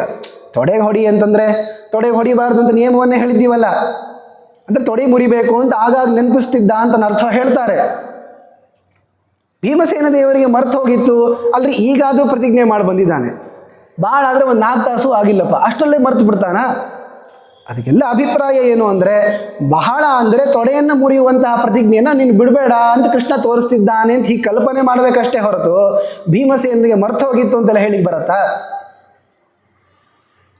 ಅದಕ್ಕೆ ಹೇಳ್ತಾರೆ, ಇದನ್ನು ಮತ್ತೆ ಕೆಲವೊಬ್ರು ಆಕ್ಷೇಪ ಮಾಡ್ತಾರೆ, ಭೀಮಸೇನ ದೇವರ ಅವತಾರನೇ ಮಧ್ವಾಚಾರ್ಯರು, ಅದಕ್ಕೆ ತಾವು ಮಾಡಿದ ಸರಿ ಅಂತ ಹೇಳಲಿಕ್ಕೆ ಅಂತ ಪ್ರಕ್ಷೇಪ ಮಾಡಿದ್ದಾರೆ ಅಂತ. ವಂಚಯಿತ್ವಾ ತದಾ ಭೀಮಂ ಗದಯ ಕುರು ಸತ್ತಮಃ ತಾಡಯಾಮಾಸ ಸಂಕ್ರುದ್ಧಃ ವಕ್ಷೋದೇಶೆ ಮಹಾಬಲಃ ಗದಯ ನಿಹತೋ ಭೀಮೋ ಮುಹ್ಯಮಾನೋ ಮಹಾರಣೆ ನಾಭ್ಯಮನ್ಯತ ಕರ್ತವ್ಯಂ ಪುತ್ರೇಣಾಭ್ಯಹತಸ್ತವ. ನೋಡಿ, ಭೀಮಸೇನ ದೇವರನ್ನು ವಂಚಿಸಬೇಕು ಅಂತ ಅನೇಕ ವಿಧವಾಗಿ ಭೀಮಸೇನ ದೇವರ ಎದೆಗೆ ಮುಖಕ್ಕೆ ಎಲ್ಲ ಪ್ರಹಾರವನ್ನು ಮಾಡಿರುವಂತಹ ದುರ್ಯೋಧನನು ತನ್ನ ತಲೆಯನ್ನು ಕೆಳಗೆ ಮಾಡ್ತಾನೆ, ತೊಡೆಗಳನ್ನು ಮೇಲೆ ಮಾಡಿ ಮಂಡಲಾಕಾರವಾಗಿ, ಒಂದು ರೀತಿಯಿಂದ ಹೇಗಪ್ಪ ಅಂದರೆ ಈ ಪಲ್ಟಿ ಹೊಡೆಯೋದು ಅಥವಾ ಈ ಥರ ಈ ಚಿಕ್ಕ ಮಕ್ಕಳು ಹೊಡಿತಾರೆ ನೋಡಿ, ಆ ತರಹ ತಪ್ಪಿಸ್ಕೊಳ್ಬೇಕು ಅಂತ ಭೀಮ ಹೊಡೆದ್ರೆ ನನ್ನ ಊರು ಭಂಗ ಮಾಡಲಿಕ್ಕೇನೆ, ತೊಡೆ ಮುರಿಲಿಕ್ಕೆ ಹೊಡಿತಾನೆ ಅಂತ ಅನ್ನೋದು ಗೊತ್ತಿದ್ದು ಏನು ಮಾಡ್ತಾನೆ, ಭೀಮಂ ವಂಚಯಿತುಂ ಧಾರ್ತರಾಷ್ಟ್ರ ಶಿರಃ ಕ್ಷಿತೌ ನ್ಯಧಾತ್ ಉಚ್ಛ್ರಿತ ಸಕ್ಥೀಕಃ ತದಾ ಕೃಷ್ಣಾಭ್ಯನುಜ್ಞೆಯ ಪೃಷ್ಠಮೂಲೆ ಹನದ್ ಭೀಮಃ. ತನ್ನ ಕಾಲುಗಳನ್ನು ಕೆಳಗೆ ಮಾಡ್ತಾನೆ, ಸಕ್ಥಿ ಈ ಎಲ್ಲ ಭಾಗಗಳನ್ನು ಮೇಲಕ್ಕೆ ತಂದಾಗ ಕೃಷ್ಣ ಹೇಳ್ತಾನೆ ಈಗ ಹೊಡಿ ಭೀಮ ಅಂತ. ಆಗ ಜೋರಾಗಿ ಗದೆಯನ್ನು ಎಲ್ಲಿ ಹೊಡೆದದ್ದು, ಪೃಷ್ಠಮೂಲೆ ಹನತ್, ಅವನ ಈ ಬೆನ್ನಿನ ಕೆಳಭಾಗಕ್ಕೆ ಹೊಡಿತಾನೆ. ಬಿದ್ದದ್ದು ಹೊಟ್ಟೆ ಭಾಗಕ್ಕಲ್ಲ, ಹಿಂದಿನ ಭಾಗಕ್ಕೆ. ಅದನ್ನು ನೀವು ಮುಂದಕ್ಕೆ ನೋಡ್ತಾ ಬಂದಾಗ ನಾಭಿಗೆ ಇದೆ, ಅದು ನಾಭಿಯ ಮೇಲೂ ಅಲ್ಲ ಕೆಳಗೂ ಅಲ್ಲ. ಪೃಷ್ಠಮೂಲೆ ಹನದ್ ಭೀಮಃ ಭಿನ್ನ ಸಕ್ತಿಶ್ಚ ಸೋಪತತ ಪ್ರತಿಜ್ಞಾ ಪಾಲನಾರ್ಥಾಯ ನಾಭೇರ್ನೋಪರ್ಯಧಸ್ತದ. ಮೇಲೂ ಅಲ್ಲ ಕೆಳಗೂ ಅಲ್ಲ, ಬೆನ್ನಿಗೆ ಬಡಿದಿದ್ದು. ಬೆನ್ನಲ್ಲೂ ಕೂಡ ಎಲ್ಲಿ, ಬೆನ್ನಿನ ಕೆಳಭಾಗಕ್ಕೆ ಅಲ್ಲ. ನೀವು ಅಲ್ಲಿಂದ ಒಂದು ಇಂಚ್ ಪಟ್ಟಿ ತೊಗೊಂಡು ಬಂದು ಮುಂದಕ್ಕೆ ತೊಗೊಂಡು ಬಂದರೆ ಅದು ಸರಿಯಾಗಿ ಅವನ ಹೊಕ್ಕಳಿಗೇನೆ ಇರುತ್ತೆ. ಇದನ್ನು ಆಚಾರ್ಯರು ಸ್ಪಷ್ಟವಾಗಿ ತೋರಿಸ್ಕೊಡ್ತಾರೆ. ಅವನು ತೊಡೆಗೆ ಹೊಡೆದ ಅಂತ ಹೇಳಿದ ಮಹಾನುಭಾವರು ಇದ್ದಾರೆ ಲೋಕದಲ್ಲಿ. ತೊಡೆಗಂತೂ ಮುಟ್ಟೆ ಇಲ್ಲ. ಬಹಳ ಅಂದರೆ ಶಂಕೆ ಇತ್ತೇನು, ನಾಭಿಯ ಕೆಳಭಾಗದಲ್ಲಿ ಹೊಡೆದಿದ್ದಾನೆ ಅನ್ನುವಂತಹ ಪ್ರಶ್ನೆ ಬರ್ತದೆ. ನೋಡಿ, ಗದ ಇಂಥದ್ದು ದೇವನಂಥದ್ದು ಇರುತ್ತೆ. ನಮ್ಮ ಭಾಷೆಯಲ್ಲಿ ಹೇಳಬೇಕು ಅಂದರೆ ಎಷ್ಟು ದೊಡ್ಡದಾಗಿರುವಂತಹ ಗದೆಯನ್ನು ಅವನು ಹೊಡೆಯೋ ಕಾಲಕ್ಕೆ ಅವನ ದೇಹದಲ್ಲಿ ಬಿದ್ದಂತಹ ಪೆಟ್ಟು ಅದು ನಾಭಿಯ ಕೆಳಗೂ ಹೋಗಿಲ್ಲ ಅಂತ ಆಚಾರ್ಯ ಹೇಳ್ತಾ ಇದ್ದಾರಲ್ಲ, ಇದು ಸ್ವತಃ ಮಹಾಭಾರತದಲ್ಲೂ ಬರುತ್ತೆ. ಇದನ್ನು ದೂರಿಂದ ನೋಡೋ ಕಾಲಕ್ಕೆ ನಾಭಿಯ ಕೆಳಭಾಗಕ್ಕೆ ಹೊಡೆದ ಅನ್ನುವಂತಹ ಅಂಶವನ್ನು ಸ್ವತಃ ಬಲರಾಮ ತಿಳ್ಕೊಂಡ. ಬಲರಾಮನಿಗೂ ಸಂದೇಹ ಬಂದ್ಬಿಡ್ತು, ಕೆಳಗೆ ಹೊಡೆದ ಭೀಮ ಅಂತ. ಇನ್ನು ನಮ್ಮ ಕಥೆ ಏನಿದೆ, ಪ್ರತ್ಯಕ್ಷ ದರ್ಶಿಗಳಾಗಿ ಅಲ್ಲೇ ಕೂತ್ಕೊಂಡಿರುವಂಥವರಿಗೆ ಸಂಶಯ ಬರೋ ಕಾಲಕ್ಕೆ ಗ್ರಂಥ ಓದಿ 5,000 ವರ್ಷಗಳಾದಮೇಲೆ ನಾವು ಕೂತ್ಕೊಂಡು ವಿಚಾರ ಮಾಡಿದರೆ ಉತ್ತರ ಸಿಗತ್ತಾ? ಅದಕ್ಕೆ ಹೊಡೆದಿರುವಂತಹ ಭೀಮಸೇನ ದೇವರಿಗೆ ಶರಣ ಆದರೆ ತಾತ್ಪರ್ಯದಲ್ಲಿ ತೋರಿಸ್ಕೊಡ್ತಾರೆ. ಮತ್ತೊಮ್ಮೆ ಹೇಳೋದು, ಧಾರ್ತರಾಷ್ಟ್ರ ಶಿರಃ ಕ್ಷಿತೌ ನ್ಯಧಾತ್, ತಲೆಯನ್ನು ಕೆಳಗೆ ಮಾಡಿದ್ದ. ಯಾಕೆ? ವಂಚನೆ ಮಾಡಲಿಕ್ಕೆ ಅಂತ. ವಂಚನೆ ಮಾಡಬೇಕು ಅಂತ ಮಾಡಿದಾಗ ಅವನ ಶಕ್ತಿಗಳು ಈ ಎಲ್ಲ ತೊಡೆಗಳ ಭಾಗ ಅಂತ ಅನ್ನೋದು ಮೇಲೆ ಬಂದಾಗ ಕೃಷ್ಣನ ಅನುಜ್ಞೆಯಿಂದ ಜೋರಾಗಿ ಹೊಡಿತಾನೆ. ನಾಭಿಯ ಕೆಳಗೂ ಅಲ್ಲ ಮೇಲೂ ಅಲ್ಲ, ಪೃಷ್ಠಮೂಲೆ ಹನದ್ ಭೀಮಃ, ಅವನ ಹಿಂಭಾಗದ ಭಾಗಕ್ಕೆ ಜೋರಾಗಿ ಹೊಡಿತಾನೆ. ಆಗ ತೊಡೆ ಮುರಿದೋಯ್ತು. ಇವೆಲ್ಲವೂ ಅಂಟುಕೊಂಡಿರ್ತಾವ್ರಿ ಎಲುಬುಗಳು. ಎಷ್ಟು ಜೋರಾಗಿ ಹೊಡೆದ ಅಂದರೆ ನಾಭಿಗೇನೆ ಅದು ಹಿಂದಿನ ಭಾಗಕ್ಕೆ ಅಷ್ಟು ಭಾಗದಲ್ಲಿನೇ ಬಡಿದಿರಬೇಕು. ಆದರೆ ಅವನ ತೊಡೆಗಳ ಮೂಳೆಗಳೆಲ್ಲವೂ ಕೂಡ ಮುರಿದು ಹೋಗಿರಬೇಕು. ಅಷ್ಟು ಜೋರಾಗಿ ಭೀಮಸೇನ ಹೊಡೆದ. ನಾಭೇಹೇ ನೋಪರಿ ಅಧಸ್ತದ, ಅದು ನಾಭಿಯ ಮೇಲೂ ಅಂತನೂ ಅಲ್ಲ, ನಾಭಿಯ ಸಂಪೂರ್ಣ ಕೆಳಗು ಅಂತನೂ ಅಲ್ಲ. ಈ ತರಹ ಭೀಮಸೇನ ದೇವರು ಹೊಡೆದದ್ದು. ಹೇಳ್ತಾರೆ, ಗದಾಯುದ್ಧಸ್ಯ ಮರ್ಯಾದಾಂ ಯಶಶ್ಚಾಪ್ಯಭಿರಕ್ಷಿತಂ ನಾಧಸ್ತಾಂತನ್ ಮಧ್ಯ ಏವಾಸೌ ನಿಜಘ್ನೇತಂ ವೃಕೋದರ. ನೋಡಿ, ಇಲ್ಲಿ ಕೂತ್ಕೊಂಡು ಗದಾಯುದ್ಧದ ನಿಯಮವನ್ನು ನಾವು ಹಾಕ್ತಾ ಇದ್ದೀವಲ್ಲ, ಭೀಮಸೇನ ದೇವರಿಗೆ ಯಾವ ನಿಯಮ ಗೊತ್ತಿಲ್ಲೇನೋ? ನಾವು ಕೆಲವೊಮ್ಮೆ ಹೇಗೆ ವಿಚಾರ ಮಾಡ್ತೀವಿ ಅಂದರೆ, ನಾವೇ ತುಂಬ ಬುದ್ಧಿವಂತರ್ರಿ, ಇಲ್ಲಿ ಕೂತ್ಕೊಂಡು ನಾವು ವಿಮರ್ಶೆ ಮಾಡ್ತೀವಿ ಅಂತ. ಅಲ್ಲಿ ಭೀಮಸೇನ ದೇವರಿಗೆ ಗದಾಯುದ್ಧ ಹೇಗೆ ಆಡಬೇಕು, ಎಲ್ಲಿ ಹೊಡಿಬೇಕು ಅನ್ನೋದು ಗೊತ್ತಿಲ್ವಾ? ಹೇಳ್ತಾರೆ ಆಚಾರ್ಯರು, ಗದಾಯುದ್ಧಸ್ಯ ಮರ್ಯಾದಾಂ, ನಿಯಮ ಏನಿದೆ, ಎಷ್ಟು ಸೀಮಿತವಾಗಿ ಹೊಡಿಬೇಕು, ಎಲ್ಲಿ ಹೊಡಿಬೇಕು ಅನ್ನೋದನ್ನು ಚೆನ್ನಾಗಿ ತಿಳ್ಕೊಂಡಿದ್ದಾನೆ ಭೀಮ. ಹಾಗೆಯೇ ತನ್ನ ಪ್ರತಿಜ್ಞೆ ಪಾಲನೆ ಮಾಡಿ ಉತ್ತಮವಾಗಿರುವಂತಹ ಯಶಸ್ಸು ಕೂಡ ಭೀಮನಿಗೆ ಬರಬೇಕು. ಇದನ್ನು ತಿಳ್ಕೊಂಡಿರುವಂತಹ ಭೀಮ ನಾಧಸ್ತಾತ್ ತನ್ನ ಮಧ್ಯ ಏವಾಸವು ನಿಜಘ್ನೆ, ಮಧ್ಯಭಾಗಕ್ಕೇನೆ ಹೊಡೆದಿದ್ದಾನೆ. ಅದು ನೇರವಾಗಿ ನಾಭಿಯ ಸಮಾನವಾಗಿರೋ ಭಾಗದ ಪೃಷ್ಠಭಾಗಕ್ಕೇನೆ ಬಡಿದಿದೆ. ಏವಂ ಪ್ರತಿಜ್ಞಾ ಯುಗ್ಮಾರ್ಥಂ ಭಗ್ನಂ ಶಕ್ತಿಯುಗಂ ರಣೆ. ಈ ಪ್ರತಿಜ್ಞೆಯನ್ನು ಉಳಿಸಬೇಕು ಅಂತ ಜೋರಾಗಿ ಗದೆಯಿಂದ ಹೊಡೆದಾಗ ಅವನ ತೊಡೆ ಮುರಿದು ಹೋಯಿತು. ಪ್ರತಿಜ್ಞೆ ಪೂರ್ಣ ಆಗೋಯಿತು. ಕೆಳಗೆ ಬಿದ್ದ ದುರ್ಯೋಧನ. ಈಗ ಭೀಮಸೇನ ದೇವರು ತಾವೇನು ಮಾಡ್ತಾರೆ ಗೊತ್ತಾ? ತನ್ನ ಪ್ರತಿಜ್ಞೆಯನ್ನು ಸತ್ಯ ಮಾಡಬೇಕು ಅಂತ ಮಾಡಿರುವ ಕಾರ್ಯಗಳಾಗೋದ್ವು. ಇವಾಗ ಗದಾ ಯುದ್ಧದಲ್ಲಿ ಇವನ್ನ ತೊಡೆ ಮುರಿತೀನಿ ಅಂತ ಪ್ರತಿಜ್ಞೆ ಮಾಡಿದ್ದು ಸಂಪೂರ್ಣ ಆಗೋಯಿತು. ಇದು ಮೇಲೆ ಏನು ಮಾಡ್ತಾನೆ ಅಂದರೆ, ದುರ್ಯೋಧನ ಒಂದು ಮಾತನ್ನು ಹೇಳಿದ್ದೀನಿ, ನೀನು ನೆನಪಿದೆಯಾ? ಸತ್ತಿಲ್ಲ ರೀ ದುರ್ಯೋಧನ, ಈಗ ಸಾಯೋದೂ ಇಲ್ಲ, ಆಮೇಲೆ ಸಾಯ್ತಾನ ಅವನು. ಭೀಷ್ಮ ಪಾತ ಇದ್ದ ಹಾಗೆ ಈಗ ಸದ್ಯ ಆಗಿರೋದು ದುರ್ಯೋಧನನ ಪಾತ. ಹೇಳ್ತಾನೆ ದುರ್ಯೋಧನನಿಗೆ, ಅವತ್ತು ರಾಜಸೂಯ ಯಾಗದ ಸಭಾ ಮಂಟಪದಲ್ಲಿ ಏನು ಹೇಳಿದ್ರಪ್ಪ ನೀವು? ದ್ಯೂತದಲ್ಲಿ ಸೋತೋಗಿರುವಂತಹ ಧರ್ಮರಾಜನೇ, ಇನ್ನು ಯಾರೂ ಉಳಿದಿಲ್ಲ, ಆ ಕೊಳ್ಳು ಕೃಷ್ಣ ಇದ್ದಾನಲ್ಲ ಅವನನ್ನೂ ತಂದಿಡು ಅಂತಂದ್ಯಲ್ಲ. ಆ ಮಾತನ್ನು ನೆನಪಿಸಿ ಭೀಮಸೇನ ದೇವರು ದುರ್ಯೋಧನ ತಲೆಯನ್ನು ತುಳಿತಾರೆ. ಕೃಷ್ಣಂ ದ್ಯೂತೆ ನಿಧೇಹೀತಿ ಯದವಾದೀತ್ ಸುಯೋಧನ ತತ್ ಪ್ರತಿಜ್ಞಾನುಸಾರೇಣ ಭೀಮ ಮೂರ್ಧಾನಮಕ್ರಮೀತ್.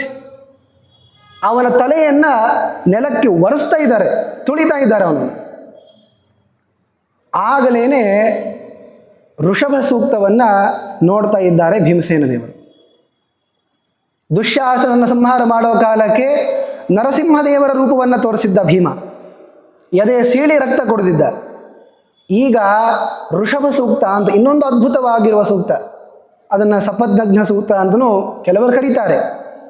ಆ ಋಷಭ ಸೂಕ್ತದಲ್ಲಿ ಸ್ವತಃ ಅಧಸ್ಪದಾನ್ಮ ಉದ್ವಜಿತ ಮಂಡೂಕ ಇವೋದಕಾನ್ ಮಂಡೂಕ ಉದಕಾದಿವ ಅನ್ನುವಂತಹ ಮಾತು ಬರೋ ಕಾಲಕ್ಕೆ ಮೂರ್ಧಾನ ಮಕ್ರಮೀಂ, ನಾನು ಇವನ ತಲೆಯನ್ನು ತುಳಿದು ಆಕ್ರಮಿಸಿದ್ದೇನೆ ಅಂತ ಸ್ವತಃ ಭೀಮ ಹೇಳ್ಕೊಳ್ತಾನಲ್ಲಿ.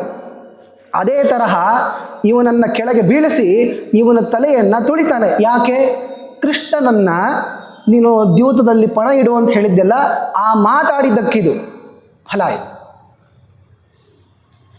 ಆಗ ಉತ್ತಮವಾಗಿರುವ ಋಷಭ ಸೂಕ್ತವನ್ನು ಅವರು ತಿಳ್ಕೊಳ್ತಾರೆ. ಜಗತ್ತಿಗೆ ಅದನ್ನು ಉಚ್ಚಾರಣೆಯನ್ನು ಮಾಡಿ ಉಪದೇಶ ಮಾಡ್ತಾ ಇದ್ದಾರೆ.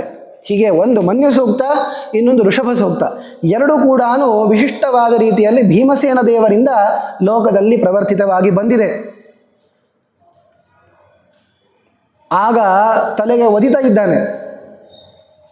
ಕೆಲವೊಂದು ಕಡೆ ಮುಖ್ಯ ಪ್ರಾಣದೇವರ ಚಿತ್ರಗಳನ್ನು ನಾವು ನೋಡ್ತೇವೆ. ಮೂಲ ಮುಖ್ಯ ಪ್ರಾಣದೇವರ ಚಿತ್ರ ಸಿಗೋದೇ ತುಂಬ ದುರ್ಲಭ ಇದೆ. ಅದಕ್ಕೊಂದು ಕಾರಣವೂ ಇದೆ.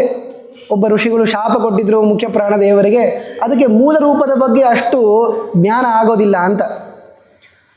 ವಾಯುದೇವರಿಗೆ ಯಾವ ಶಾಪದ ಒಂದು ಬಾಧೆ ಇರೋದಿಲ್ಲ, ಅವ್ರ ಮಾತನ್ನು ಸಮ್ಮತಿಸಬೇಕು ಅಂತ, ಗೌರವ ಕೊಡಬೇಕು ಅಂತ ಅದನ್ನು ಸ್ವೀಕಾರ ಮಾಡಿರ್ತಾರೆ. ಅದಕ್ಕೆ ಮೂಲ ಮುಖ್ಯ ಪ್ರಾಣದೇವರ ಮಹತ್ವ ತಿಳ್ಕೊಳ್ಳೋದಾಗಲಿ, ಅವರ ಭಾವಚಿತ್ರವನ್ನು ತಿಳ್ಕೊಳ್ಳೋದಾಗಲಿ ಬಹಳ ಕಷ್ಟ ಇದೆ. ಬಹಳ ಅಂದರೆ ಏನು, ನಾವು ಹನುಮಂತನ ಮುಖ ನೋಡಿರ್ತೀವಿ ಅಷ್ಟೆ. ಆದರೆ ಕೆಲವೊಂದು ಕಡೆ ಆಚಾರ್ಯರು ಸ್ವತಃ ಆ ಮುಖ್ಯ ಪ್ರಾಣದೇವರ ಧ್ಯಾನ ಶ್ಲೋಕವನ್ನು ಹೇಳಿ ಅವರ ಮುಖ ಹೇಗಿರುತ್ತೆ, ಅವರು ಹೇಗೆ ಪರಮಾತ್ಮನ ತೊಡೆ ಮೇಲೆ ಕೂತ್ಕೊಂಡಿರ್ತಾರೆ, ಪರಮಾತ್ಮನಿಗೆ ಎಷ್ಟು ಪ್ರಿಯರು, ಅವರ ಕೈಯಲ್ಲಿ ಗದೆ ಹೇಗಿರುತ್ತೆ, ಅಭಯಹಸ್ತೆ ಹೇಗಿರುತ್ತೆ, ಇವೆಲ್ಲವನ್ನೂ ಕೂಡ ವರ್ಣಿಸಿದ್ದಾರೆ. ಇದು ಒಂದಾದರೆ ಕೆಲವೊಂದು ಕಡೆ ಪಂಚಮುಖದ ಮುಖ್ಯ ಪ್ರಾಣದೇವರು ಆ ಕಲಿ ದುರ್ಯೋಧನನ ತಲೆಯನ್ನು ತುಳಿಯುವಂತಹ ದೃಶ್ಯವೂ ಕೂಡ ಕಂಡು ಬರ್ತಾವೆ. ಅದು ಇಲ್ಲಿದೆ ಬಂದರು ಅಂತ ಹೇಳಿದರೂ ಕೂಡ ಏನು ತಪ್ಪಿಲ್ಲ.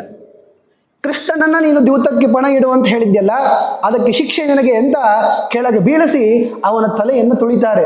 ನೋಡಿ, ತಲೆಯನ್ನು ಭೀಮಸೇನ ದೇವರ ಪಾದದಿಂದ ತುಳಿಸ್ಕೊಳ್ಳೋದು ಅಂದರೆ ಎಷ್ಟು ವೇದನೆ ಆಗಿರಲಿಕ್ಕಿಲ್ಲ ಕಲಿಗೆ. ಆಗ ಹೇಳ್ತಾರೆ ಆಚಾರ್ಯರು, ತೇಷಾಂ ಪುಣ್ಯಾನಿ ವಿದ್ಯಾಶ್ಚ ಸಮಾದಾಯೈವ ಸರ್ವಶಃ ತಾಂಶ್ಚಕಾರ ತಮೋಗಂತ್ರುಂಸ್ತಸ್ಯ ಮೂರ್ಧಿ ಪದಾಕ್ರಮತ್. ಅವನಲ್ಲಿರುವಂತಹ ಎಲ್ಲ ಪುಣ್ಯಗಳನ್ನು, ಎಲ್ಲ ವಿದ್ಯೆಗಳನ್ನೂ ಕೂಡ ಭೀಮಸೇನ ದೇವರು ತಾವು ತಗೊಂಡು ಬಿಡ್ತಾರೆ. ಅವನಲ್ಲಿ ಇನ್ನು ಒಂದು 4 ದಿವಸದ ಪರ್ಯಂತ ಸ್ವರ್ಗಲೋಕದಲ್ಲಿ ಎಷ್ಟು ಬೇಕೋ ಅಷ್ಟು ಪುಣ್ಯ ಉಳಿಸ್ಬಿಟ್ಟು ಇವನು ಅಂಧಂತಮಸ್ಸಿಗೇನೆ ಹೋಗುವ ರೀತಿಯಲ್ಲಿ ಎಲ್ಲ ಪುಣ್ಯ ವಿದ್ಯೆಗಳನ್ನು ಅವನಿಂದ ಕಸಕೊಂಡು ಅವನನ್ನು ಮತ್ತೆ ತಲೆಗೆ ತುಳಿತಾ ಇದ್ದಾರೆ. ಸ್ಮಾರಯಾಮಾಸ ಕರ್ಮಾಣಿ ಯಾನಿ ತಸ್ಯ ಕೃತಾನಿ ಚ ಕೃಷ್ಣ ಬಂಧೆ ಕೃತೋ ಮಂತ್ರ ಇತಿ ಮೂರ್ಧ್ನಿಪದಾಹನತ್. ಎಲ್ಲ ಕರ್ಮಗಳನ್ನು ನೆನಪಿಸಿದ.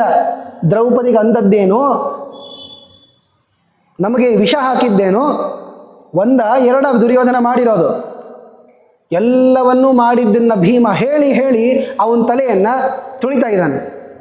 ಮತ್ತೆ ಹೇಳ್ತಾನೆ, ಕೃಷ್ಣ ನಮ್ಮ ಸಲುವಾಗಿ ಸಂಧಾನ ಮಾಡಲಿಕ್ಕೆ ಅಂತ ಬಂದರೆ ಕೃಷ್ಣನನ್ನು ಕಟ್ಟಾಕುವಂತಹ ಒಂದು ವಿಚಾರವನ್ನು ನೀವು ಮಾಡಿದ್ರಲ್ಲ, ತಗೋ ಮತ್ತೆ ನಿನ್ನ ತಲೆಗೆ ಒದಿತೀನಿ ಅಂತ ಮತ್ತೆ ಅವನ ತಲೆಯನ್ನು ತುಳಿತಾ ಇದ್ದಾರೆ. ಭೀಮಸೇನ ದೇವರು ಅವನ ತಲೆ ಒಳಗಿದ್ದು ಅವನ ತಲೆ ಒಡಿಬಾರ್ದು ಅಂತ ರಕ್ಷಣೆ ಮಾಡ್ತಾ ಇರುವ ಕಾರಣದಿಂದ ಅವನ ತಲೆ ಒಡೆದಿಲ್ಲ ಅಷ್ಟೇ. ಇಲ್ಲ ಅಂದರೆ ಇವನ ತಲೆ ಆಗಲೇ ಒಡೆದು ಹೋಗಬೇಕಷ್ಟೆ. ಹೇಳಿದ್ದಾರಲ್ಲ, ಹನುಮಂತ ರಾವಣನನ್ನು ಕೊಲ್ಲೋಂಗಿಲ್ಲ, ಏನು ಮಾಡಬೇಕು?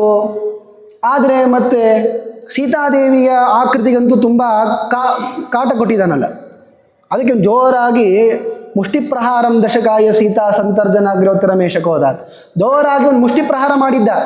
ಎಲ್ಲಿ ಮಾಡಿದ್ದ? ಎದೆಗೆ ಮಾಡಿದ್ದಾರೆ. ಎದೆಗೆ ಮಾಡಿದರೆ ಅದನ್ನು ವರ್ಣಿಸಿದ್ದಾರೆ.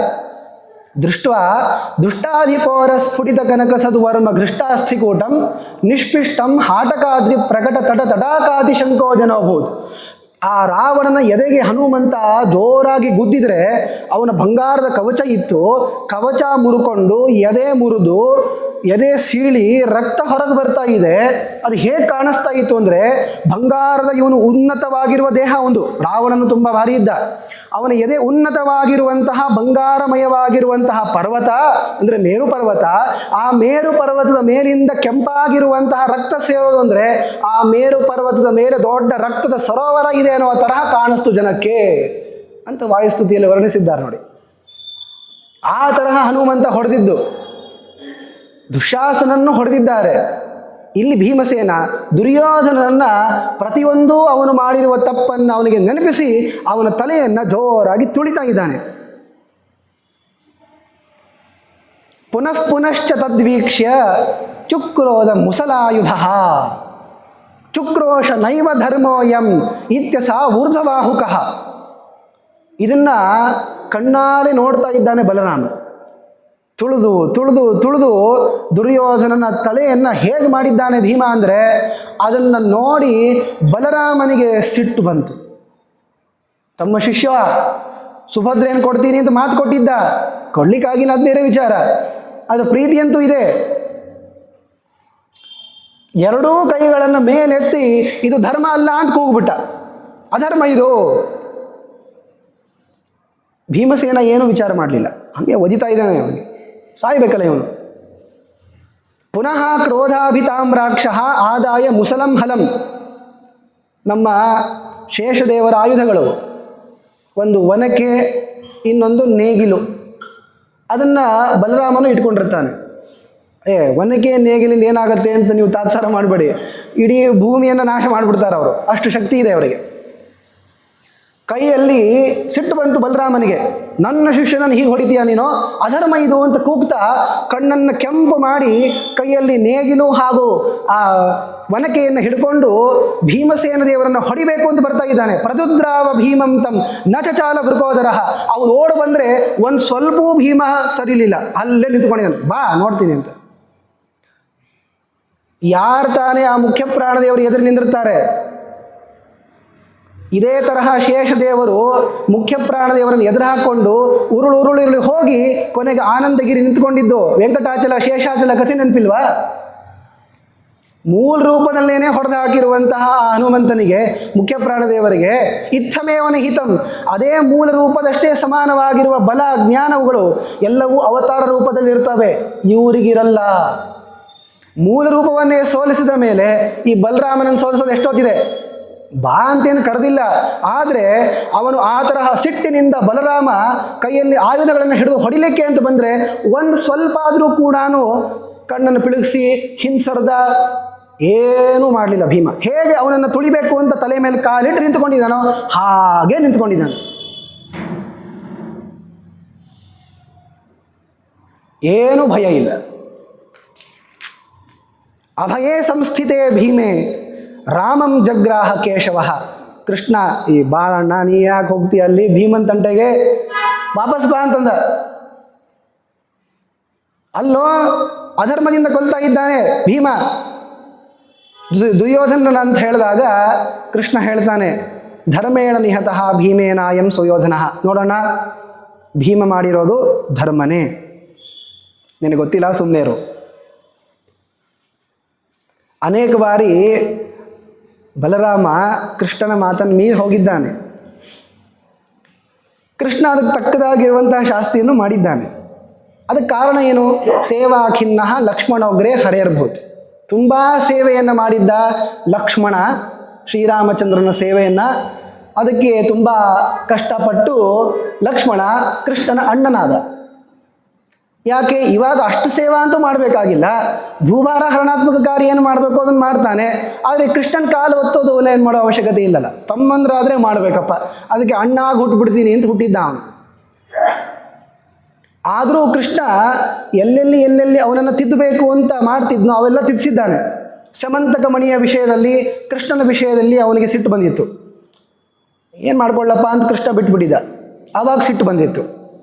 ಆದರೆ ಸುಭದ್ರಾ ವಿಷಯದಲ್ಲೂ ಕೂಡ ತಪ್ಪು ಮಾಡಲಿಕ್ಕೆ ಹೊರಟಿದ್ದ ಬಲರಾಮ.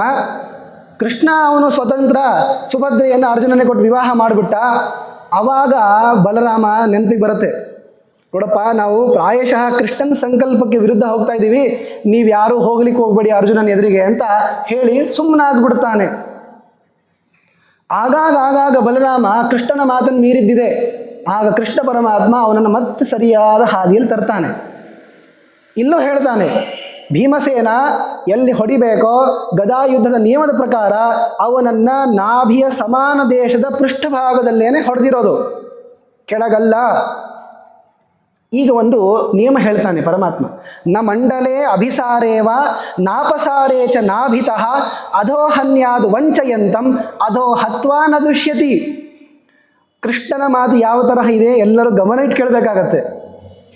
ಈಗಾಗಲೇ ವರ್ಣನೆ ಮಾಡಿದ್ದು ನಾಭಿಯ ಸಮಾನ ದೇಶದ ಪೃಷ್ಠ ಮೂಲದಲ್ಲೇ ಹೊಡೆದದ್ದು ಅಂತ. ಈಗ ಬಲರಾಮನಿಗೆ ಹೇಳೋ ಕಾಲಕ್ಕೆ ಏನು ಹೇಳ್ತಾನೆ ಗೊತ್ತಾ?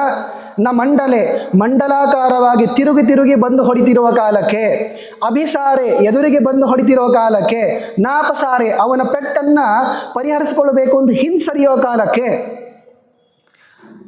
ನಾಭಿತಃ ಅಧೋಹನ್ಯಾದ್ ವಂಚಯಂತಂ ವಂಚನೆ ಮಾಡ್ತಾ ಇರುವಂತಹ ಎದುರಾಳಿಯನ್ನ ನಾಭಿಯ ಕೆಳಗೆ ಹೊಡೆದ್ರೂ ತಪ್ಪಿಲ್ಲ ಅಂತ ಹೇಳಿಬಿಡ್ತಾನೆ. ಈ ಮಾತು ಕೇಳಿಸಿದಾಗ ಓ ಹಾಗಾದರೆ ಭೀಮ ನಾಭಿಯ ಕೆಳಗೆ ಹೊಡೆದ ಅನ್ನುವಂತಹ ಜ್ಞಾನ ಬರಬೇಕಲ್ಲ, ಬರಲಿ ಅಂತಲೇ ಮಾಡಿರೋದು ಕೃಷ್ಣ. ಹೇಳಿದ್ದೀವಲ್ಲ ಧರ್ಮದಿಂದನೇ ಹೊಡೆದಿರೋದು ಅಂತ, ಕೇಳಲಿಲ್ಲ. ಅದಕ್ಕೆ ಕೃಷ್ಣ ಏನು ಮಾಡ್ದ? ಮಂಡಲಾಕಾರವಾಗಿ ತಪ್ಪಿಸ್ಕೊಳ್ಳೋ ಕಾಲಕ್ಕೆ, ಮುಂದೆ ಬರೋ ಕಾಲಕ್ಕೆ, ವಂಚನೆ ಮಾಡೋ ಕಾಲಕ್ಕೆ ಗದಾ ಪೆಟ್ಟು ಅನ್ನೋದು ನಾಭಿಯ ಕೆಳಗೆ ಬಡಿದ್ರೂ ತಪ್ಪಿಲ್ಲ ಅಂತ ಹೇಳ್ದ. ಭೀಮ ಕೆಳಗೆ ಹೊಡೆದ ಅಂತ ಹೇಳಿದ್ನ. ಕೃತ ಪ್ರತಿಜ್ಞಾ ಚ ವೃಕೋದರೇಣ ಭೇತ್ಸೆ ತವೂರು ಇತಿ ಯುಕ್ತಿಪೂರ್ವಕಂ ಸಂಶ್ರಾವಯಾನೇನ ತದೇಶ ಧರ್ಮತಃ ಜಘಾನ ದುರ್ಯೋಧನ ಮಗ್ರ್ಯಕರ್ಮ. ಮತ್ತೆ ಆ ಪ್ರತಿಜ್ಞೆಯನ್ನೇ ತರ್ತಾನೆ. ಮತ್ತು ನೋಡು, ಭೀಮ ಪ್ರತಿಜ್ಞೆ ಮಾಡಿದ್ದ ತೊಡೆ ಮುರಿಬೇಕು ಅಂತ, ಅದಕ್ಕೆ ಈ ತರಹ ಹೊಡೆದಿದ್ದು ಅಂತ. ಅಂದರೆ ನಾಭಿ ಸಮಾನ ಪ್ರದೇಶದ ಪೃಷ್ಠಭೂಮಿಯಲ್ಲಿ ಹೊಡೆದಿದ್ದಾನೆ ಅನ್ನುವ ಅಂಶವನ್ನು ಕೃಷ್ಣ ನೇರವಾಗಿ ಹೇಳಲಿಕ್ಕೆ ಹೋಗಲಿಲ್ಲ, ಕೆಳಗೆ ಹೊಡೆದ್ರೂ ತಪ್ಪಿಲ್ಲ ಅನ್ನೋ ಮಾತು ಹೇಳ್ಬಿಟ್ಟ. ಆಗ ಬಲರಾಮನಿಗೆ ಇದೇನೋ ಕಪಟ ಧರ್ಮ ಅಂತ ಹೇಳಿ ಹೋಗ್ಬಿಟ್ಟ ಅವನು. ಧರ್ಮಚ್ಛಲಮಿತಿ ಬ್ರುವನ್ ರೌಹಿಣಿಯೋ ಜಗಾಮಾಶು ಸ್ವಪುರೀವೇವ ಸಾನುಗ. ತನ್ನವರನ್ನು ಕಟ್ಕೊಂಡು ಬಂದಿದ್ದ ಅವನು, ನಿಮ್ದೆಲ್ಲ ಬರೇ ಕಪಟ ಧರ್ಮ ಅಂತ ಹೇಳಿ ಹೋಗ್ಬಿಟ್ಟ ಅವನು. ಸಮಸ್ಯೆ ಆಗಿದ್ದು ಧರ್ಮರಾಜನಿಗೆ. ಭೀಮ ಹೊಡೆದಿದ್ದು ನಿಜವಾಗಿಯೂ ಕೂಡ ಎಲ್ಲಿ ಅಂತ ನಮ್ಗೆ ಗೊತ್ತಿದೆ. ಕೃಷ್ಣ ಹೇಳೋ ಕಾಲಕ್ಕೆ ಕೆಳಗೆ ಹೊಡೆದ್ರೂ ತಪ್ಪಿಲ್ಲ ಅಂತ ಹೇಳಿಬಿಟ್ಟ. ಧರ್ಮರಾಜನಿಗೆ ಸಂಶಯ ಬಂತು. ವಾಸುದೇವ, ಕೃಷ್ಣ ಏನಪ್ಪ ಭೀಮ ಹೊಡೆದಿದ್ದು ಧರ್ಮನೋ ಅಧರ್ಮನೋ ಹೇಳು. ಧರ್ಮೋಯಂ ಅಥವಾ ಅಧರ್ಮ ಇತಿ ತಂ ಪ್ರಾಹ ಕೇಶವ. ಆ ಕೃಷ್ಣ ಹೇಳ್ತಾನೆ ನೋಡಿ, ಕೃಷ್ಣ ಹೇಗೆ ಮಾತಾಡ್ತಾನೆ ಅಂದರೆ ಗೀತೆಯಲ್ಲಷ್ಟೇ ನೇರ ಮಾತಾಡಿದ್ದವನು, ಅಲ್ಲೇನು ಈ ತರಹ ಇಲ್ಲ. ಆದರೆ ಇಲ್ಲಿ ಧರ್ಮರಾಜನ ಸಂಶಯವನ್ನು ಪರಿಹರಿಸಬೇಕಲ್ಲ ಕೃಷ್ಣ, ಮತ್ತಷ್ಟು ಸಂಶಯಕ್ಕೀಡು ಮಾಡ್ತಾನೆ. ನ ಸಾಕ್ಷಾತ್ ಧರ್ಮತೋ ವಧ್ಯಾಹ ಏತು ಪಾಪತಮ ನರಾಹ ದೇವೈರ್ಹಿ ವಂಚಯಿತ್ವೈವ ಹತಾಃ ಪೂರ್ವಂ ಸುರಾರಯ. ನೋಡೋ ಧರ್ಮರಾಜ, ಈ ದುರ್ಯೋಧನಾದಿಗಳು ಪಾಪಿಗಳಿದ್ದಾರಲ್ಲ, ಇವರನ್ನ ಧರ್ಮದಿಂದ ಕೊಲ್ಲಬಾರ್ದಪ್ಪ ಅಂತ ಹೇಳಿಬಿಟ್ಟ. ಅಂದರೆ ಭೀಮ ಹೊಡೆದಿದ್ದು ಅಧರ್ಮ ಅನ್ನೋ ಜ್ಞಾನ ಬರಬೇಕು ಅವನಿಗೆ. ಪಾಪಿಗಳನ್ನು ಹೇಗೆ ಕೊಂದ್ರೆ ಏನಪ್ಪ, ಅಧರ್ಮದಿಂದ ಕೊಂದರೂ ತಪ್ಪಿಲ್ಲ ಅಂತ ಹೇಳಿಬಿಟ್ಟ. ಸಾಲದಕ್ಕೆ ಇದನ್ನು ಹೇಳ್ತಾನೆ, ದೇವತೆಗಳು ಹಿಂಗೆ ಮಾಡಿರೋದಪ್ಪ, ದೇವತೆಗಳು ಕೂಡ ದೈತರನ್ನು ಗೆಲ್ಲೋ ಕಾಲಕ್ಕೆ ಈ ತರಹನೇ ಮಾಡಿರೋದು, ಅವ್ರನ್ನ ಅಧರ್ಮದಿಂದ ಕೊಂದರೂ ತಪ್ಪಿಲ್ಲ ಅಂತ ಹೇಳಿಬಿಟ್ಟ. ಭೀಮ ಧರ್ಮದಿಂದನೇ ಕೊಂದಿರೋದು ಅಂತ ನೇರವಾಗಿಯೂ ಹೇಳಿದ್ದಾನೆ, ಹೇಳಿಲ್ಲ ಅಂತಲ್ಲ, ಆದರೆ ಇದನ್ನು ಪ್ರಧಾನವಾಗಿ ಹೇಳ್ತಾನೆ. ಅಥೋಯಂ ಅಪಿ ಅಧರ್ಮೇಣ ಹತೋ ನಾತ್ರ ಅಸ್ತಿ ದೂಷಣಂ. ಆದ್ದರಿಂದ ದುರ್ಯೋಧನನ್ನು ಅಧರ್ಮದಿಂದ ಕೊಂದರೂ ಕೂಡ ಏನೂ ಪಾಪ ಇಲ್ಲ ಭೀಮನಿಗೆ. ಅಷ್ಟೇ ಅಲ್ಲ, ಭೀಷ್ಮ ದ್ರೋಣೌ ಚ ಕರ್ಣಶ್ಚ ಯದೈವೋಪಾಧಿನಾ ಹತಾಹ ಕೋನು ದುರ್ಯೋಧನೆ ಪಾಪೆ ಹತೇ ದೋಷ ಕಥಂಚನ. ಇನ್ನೂ ಜಾಸ್ತಿ ಸಂಶಯ. ಇವನಲ್ಲ, ಭೀಷ್ಮ ದ್ರೋಣ ಕರ್ಣ ಇವರನ್ನೂ ಕೂಡ ಅಧರ್ಮದಿಂದ ಕೊಂದಿಲ್ಲ ಅಂದರೆ ತಪ್ಪಲ್ಲ ಅಂತ ಹೇಳೋ ಕಾಲಕ್ಕೆ ಇಂತಹ ಪಾಪಿಯಾಗಿರುವ ದುರ್ಯೋಧನನ್ನು ಅಧರ್ಮದಿಂದ ಕೊಂದರೆ ತಪ್ಪಲ್ಲ ಅಂತೇನು ಹೇಳೋದಿದೆ? ಅಂದರೆ ಭೀಮ ಅಧರ್ಮದಿಂದ ಕೊಂದಿದ್ದು ಅಂತ ನೀವು ಅಂದ್ಕೊಳ್ಬೇಡಿ, ಮತ್ತೆ ಎಲ್ಲ ಹೊಡೆದಿದ್ದೇವೆ ಅಂತ ನಾನು ಸ್ಪಷ್ಟವಾಗಿ ಮನಸ್ಸಲ್ಲಿ ಇಟ್ಟುಕೊಳ್ಬೇಕು. ಪ್ರತಿಜ್ಞಾಪಾಲನಾಯಾಪಿ ಬಿಭೇದೋರು ವೃಕೋದರ ಧರ್ಮತಶ್ಚ ಪ್ರತಿಜ್ಞೇಯಂ ಕೃತಾತೇನಾನು ರೂಪತಃ ಲೋಕತೋಪಿ ನ ಧರ್ಮಸ್ಯ ಹಾನಿರತ್ರ ಕಥಂಚನ. ಪ್ರತಿಜ್ಞೆನೂ ಪಾಲನೆ ಆಗಬೇಕಾಗಿತ್ತು, ಅದಕ್ಕೋಸ್ಕರ ಭೀಮ ಈ ಥರ ಮಾಡಿದ್ದಪ್ಪ. ಧರ್ಮರಾಜ ನೋಡು, ನೀನೇ ವಿಚಾರ ಮಾಡು. ಏ ಭೀಮಸ್ಯ ಅಪ್ರಭಾವಜ್ಞಾಃ ಆಪದ್ಧರ್ಮಂ ಚ ಮನ್ವತೆ ಅವಧ್ಯತ್ವೇ ಶಿವವರಾತ್ ಗದಾಶಿಕ್ಷಾ ಬಲಾದಪಿ ಜರಾಸಂಧೋಪಮೋ ಯಸ್ಮಾತ್ ಧಾರ್ತರಾಷ್ಟ್ರ ಸುವಿಶ್ರುತಃ. ನಾವು ಹಾಗೆ ಹೇಳಿದ್ದೀವಲ್ಲ, ಲೋಕದ ಪ್ರವಾದವೂ ಏನಿತ್ತು? ಈ ದುರ್ಯೋಧನ ಜರಾಸಂಧನಿಗೆ ಸಮಾನ ಗದಾ ಯುದ್ಧದ ವಿಷಯದಲ್ಲಿ ಅಂತ ಜನ ಅಂದ್ಕೊಂಡಿದ್ದಾರೆ. ನಿಜವಾಗಿಯೂ ಕೂಡ ಜರಾಸಂಧನಿಗೆ ಸಮ ಅಂತ ನೀವು ತಿಳ್ಕೊಂಡಿರಿ ಅಂತ ಅನ್ನೋದೇ ಖರೆ ಆಗೋದಿದ್ರೆ, ಜರಾಸಂಧನನ್ನು ಕೊಂದಿರುವಂತಹ ಭೀಮಸೇನ ದೇವರಿಗೆ ಈ ದುರ್ಯೋಧನನ್ನು ಕೊಲ್ಲೋದು ಎಷ್ಟೊತ್ತಿದೆ? ಇದು ಆಪದ್ಧರ್ಮ ಅಂತಲೂ ಕೂಡ ನೀವೇನು ಅಂದ್ಕೊಳ್ಳಿಕ್ಕೆ ಹೋಗಬೇಡಿ. ತಸ್ಮಾತ್ ಸಹ ಧರ್ಮ ಏವಾಯಂ ಭೀಮಶ್ಚೀರ್ಣ ಇತಿ ಬ್ರುವನ್ ಅಪಿ ಸಂಶಯಿನಂ ಚಕ್ರೇ ಧರ್ಮರಾಜಂ ಜಗತ್ಪತಿ. ಆದ್ದರಿಂದ ಭೀಮ ಮಾಡಿದ್ದು ಧರ್ಮನೇ ಅಪ್ಪ, ನೀನೇನು ಚಿಂತೆ ಮಾಡಬೇಡ ಅಂತ ಕೃಷ್ಣ ಹೀಗೆ ಹೇಳಿಬಿಟ್ಟ. ಇಲ್ಲೋ ಭೀಮ ಹೊಡೆದಿದ್ದು ಪೃಷ್ಠಮೂಲದಲ್ಲಿ, ಅದು ನಾಭಿಯ ಕೆಳಗೂ ಅಲ್ಲ ಮೇಲೂ ಅಲ್ಲ, ಮಧ್ಯಭಾಗಕ್ಕೆ ಹೊಡೆದದ್ದು. ಅದನ್ನೇ ನೂರಾರು ಬಾರಿ ಹೇಳ್ಬೋದಾಗಿತ್ತು, ಆದರೆ ಕೃಷ್ಣ ಹಾಗೆ ಮಾಡಲಿಲ್ಲ. ಪಾಪಿಗಳನ್ನು ಹೇಗೆ ಕೊಂದರೂ ನಡೆದೋಗುತ್ತೆ ಅಂತಂದ್ಬಿಟ್ಟ. ಭೀಮ ಹಾಗೆ ಕೊಂದಿದ್ದಾನೆ ಅಂತ ಹೇಳಲಿಲ್ಲ ಪರಮಾತ್ಮ. ಯಾಕೆ ಹೀಗೆ ಮಾಡಿದ್ದು? ಯಾಕೆ ಧರ್ಮರಾಜನಿಗೆ ಸಂಶಯ ಬರುವಂತೆ ಕೃಷ್ಣ ಮಾತಾಡಿದ್ದು ಅಂದರೆ, ಈ ಭೂಭಾರ ಹರಣಾತ್ಮಕವಾಗಿರುವ ಕಾರ್ಯದಿಂದ ಬಂದಂತಹ ಪುಣ್ಯ ಧರ್ಮರಾಜನಿಗೆ ಅವನ ಯೋಗ್ಯತೆಗೆ ತಕ್ಕದಾಗಿ ಬರಲಿ ಅಂತ. ಭೂಭಾರ ಕ್ಷತಿಜೋ ಧರ್ಮ ಮಚ್ಛುಶ್ರೂಷಾತ್ಮಕಸ್ತು ಯಃ ಭೀಮಸ್ಸೈವ ಭವೇತ್ ಸಮ್ಯಕ್ ಇತಿ ಬುದ್ಧಿಯ ಪರಃ ಪ್ರಭು. ನೋಡಿ, ನಾವು ಅನೇಕ ಕಾರ್ಯಗಳನ್ನು ಮಾಡ್ತೀವಲ್ಲ, ಕಾರ್ಯಗಳನ್ನು ಮಾಡಿದ ಮೇಲೆ ಇದು ಸರಿನೋ ತಪ್ಪೋ, ಇದು ಧರ್ಮನೋ ಅಧರ್ಮನೋ ಅಂತ ನಾವು ಸಂಶಯ ಪಟ್ಬಿಟ್ರೆ ಪುಣ್ಯ ಕಡಿಮೆ ಆಗೋಗುತ್ತೆ. ಕಡಿಮೆ ಆಗಲಿ ಅಂತಲೇ ಮಾಡಿರೋದು. ಭೀಮಸೇನಿಗೆ ಗೊತ್ತಿದೆ, ನನಗೆ ಗೊತ್ತಿದೆ ಎಲ್ಲ ಹೊಡೆದಿರೋದು ಯಾವ ಧರ್ಮ ಅಂತ. ಧರ್ಮರಾಜನಿಗೆ ಸಂಶಯ ಬಂತಲ್ಲ, ಅವಶ್ಯವಾಗಿ ಬರಲಿ. ಯಾಕೆಂದರೆ ಸಂಶಯವನ್ನು ಪಡೆದೇನೆ ಸಂಪೂರ್ಣವಾಗಿರುವ ಭೂಭಾರ ಹರಣಾತ್ಮಕ ಕಾರ್ಯದ ಏನು ಪುಣ್ಯ ಇದೆ, ಪರಮಾತ್ಮನ ಪೂಜಾ ರೂಪದಲ್ಲಿ ಮಾಡಿರುವಂತಹ ಆ ಕಾರ್ಯದ ಮಹಾಫಲವನ್ನು ಭೀಮಸೇನ ದೇವರೇ ಪಡಿಬೇಕು. ಯಾಕೆ? ಭೂಭಾರ ಕ್ಷಪಣದಲ್ಲಿ, ಈ ಭೂಭಾರ ಹರಣಾತ್ಮಕ ಕಾರ್ಯದಲ್ಲಿ ಭೀಮನೇ ಪ್ರಧಾನಾಂಗ. ಮಾಗಧಾದಿವದಾದೇವ ದುರ್ಯೋಧನವದಾದಪಿ. ಜರಾಸಂಧನ ಸಂಹಾರವನ್ನು ಮಾಡಿರೋ ವಿಷಯದಲ್ಲೂ ಕೂಡ ಭೀಮನೇ ಅಧಿಕ ಆಗ್ತಾನೆ. ದುರ್ಯೋಧನನ ಸಂಹಾರವನ್ನು ಮಾಡಿದ್ದರಿಂದ ಈ ಭೂಭಾರ ಹರಣಾತ್ಮಕ ಕಾರ್ಯದಲ್ಲಿ, ನನ್ನ ಪೂಜಾರೂಪವಾದ ಈ ಕಾರ್ಯದಲ್ಲಿ ಭೀಮಸೇನ ದೇವರಿಗೆ ಅಗ್ರಪಾಲು. ಅದಕ್ಕೋಸ್ಕರ ಧರ್ಮರಾಜನಿಗೆ ಸಂಶಯ ಬರುವಂತೆ ತಪ್ಪು ಮಾಡಿದರೂ ಚಿಂತೆ ಇಲ್ಲ ಅನ್ನುವ ತರಹ ಕೃಷ್ಣ ಮಾತಾಡ್ಬಿಟ್ಟ. ಸ್ವೇನೈವ ಬಲಭದ್ರಾಯ ಜನಾಯ ಚ ಪುನಃ ಪುನಃ ಶುತ್ವಾಪ್ಯುಕ್ತಂ ನ ತತ್ಯಾಜ ಸಂಶಯಂ ಧರ್ಮಜೋ ಯತಃ.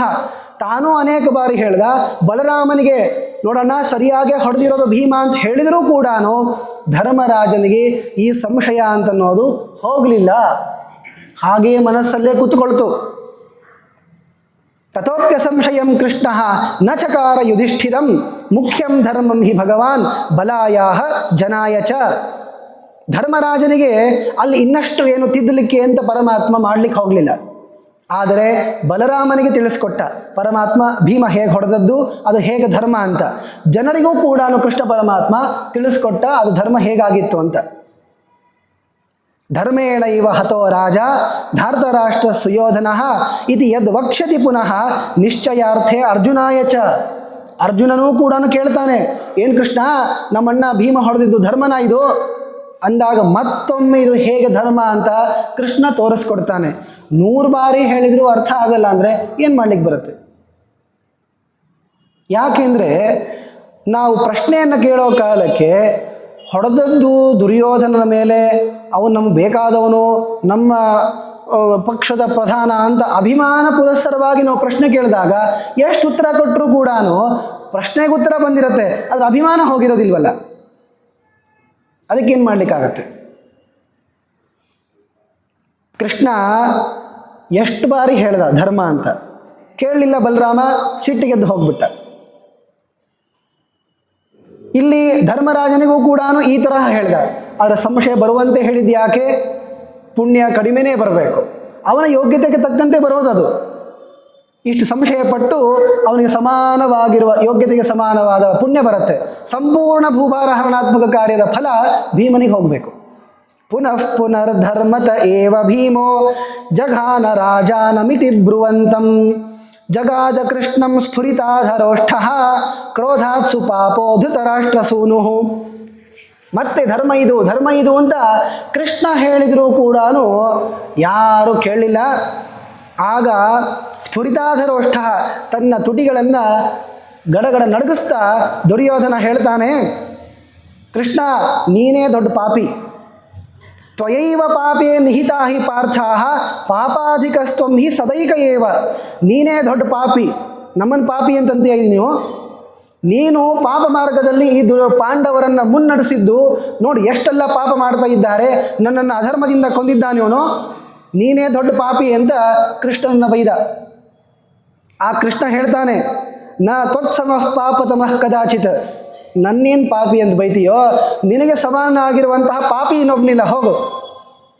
ಆ ಕೃಷ್ಣ ಮಾತಾಡ್ತಾನೆ, ಭೀಷ್ಮಾದಿ ಹತ್ಯಾಪಿ ತವೈವ ಪಾಪಂ ಯದನ್ವಯುಸ್ತ್ವಾಂ ಅಧಿಪಾಪ ನಿಶ್ಚಯಂ ಪಾಪಂ ಚ ಪಾಪಾನುಗತಂ ಚ ಹತ್ವ ಕಥಂಚನಾಪ್ಯಸ್ತಿ ನ ಚೈವ ಪಾಪಂ. ನನಗೆ ಪಾಪ, ಪಾಂಡವರಿಗೆ ಪಾಪ ಅಂತಂತ ಇದೀರಲ್ಲ, ಪುಣ್ಯ ಪಾಪದ ವಿಚಾರ ನಿಮಗೆ ಗೊತ್ತಿದೆಯೋ? ನನಗೆ ಗೊತ್ತಿದೆಯೋ? ಭೀಷ್ಮರನ್ನು ಹೊಡೆದ್ರಲ್ಲ, ದ್ರೋಣಾಚಾರ್ಯರನ್ನು ಹೊಡೆದ್ರಲ್ಲ, ಪಾಂಡವರಿಗೆ ಪಾಪ ಬಂತು ಅಂತ ಅಂದ್ಕೊಂಡಿರ? ಆ ಪಾಪ ಎಲ್ಲ ದುರ್ಯೋಧನನಿಗೆ.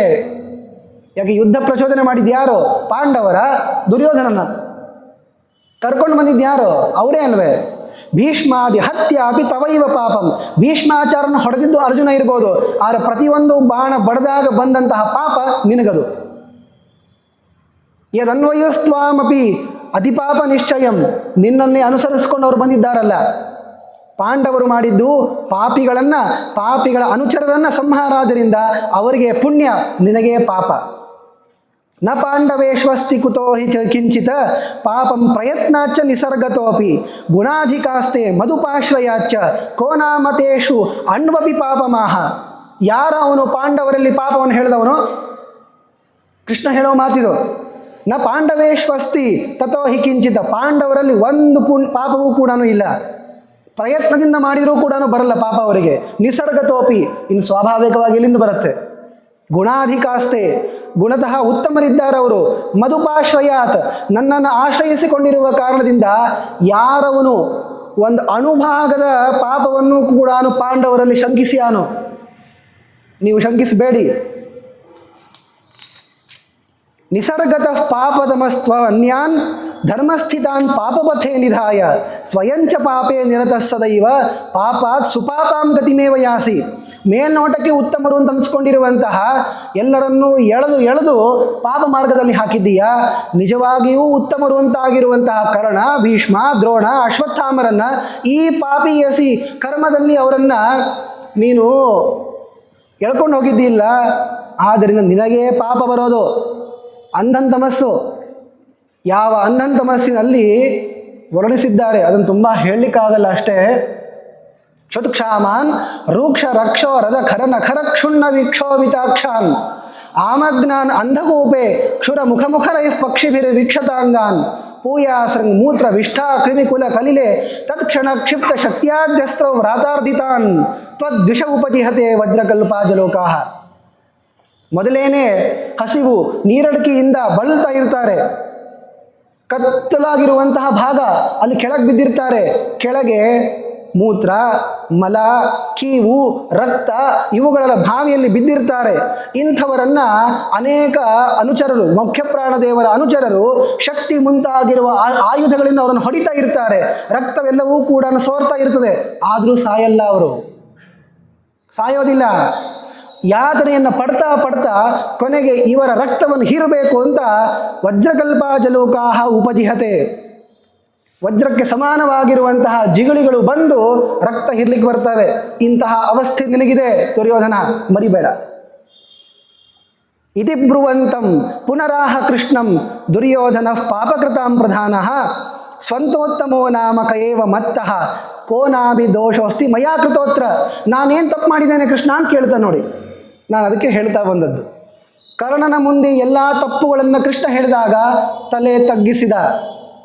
ಆದರೆ ಎಲ್ಲ ತಪ್ಪುಗಳನ್ನು ಭೀಮ ಕೃಷ್ಣ ಹೇಳಿದರೆ ನಾನು ಏನು ತಪ್ಪು ಮಾಡಿದ್ದೀನಿ ಅಂತಂತಾನೆ ಅವನು.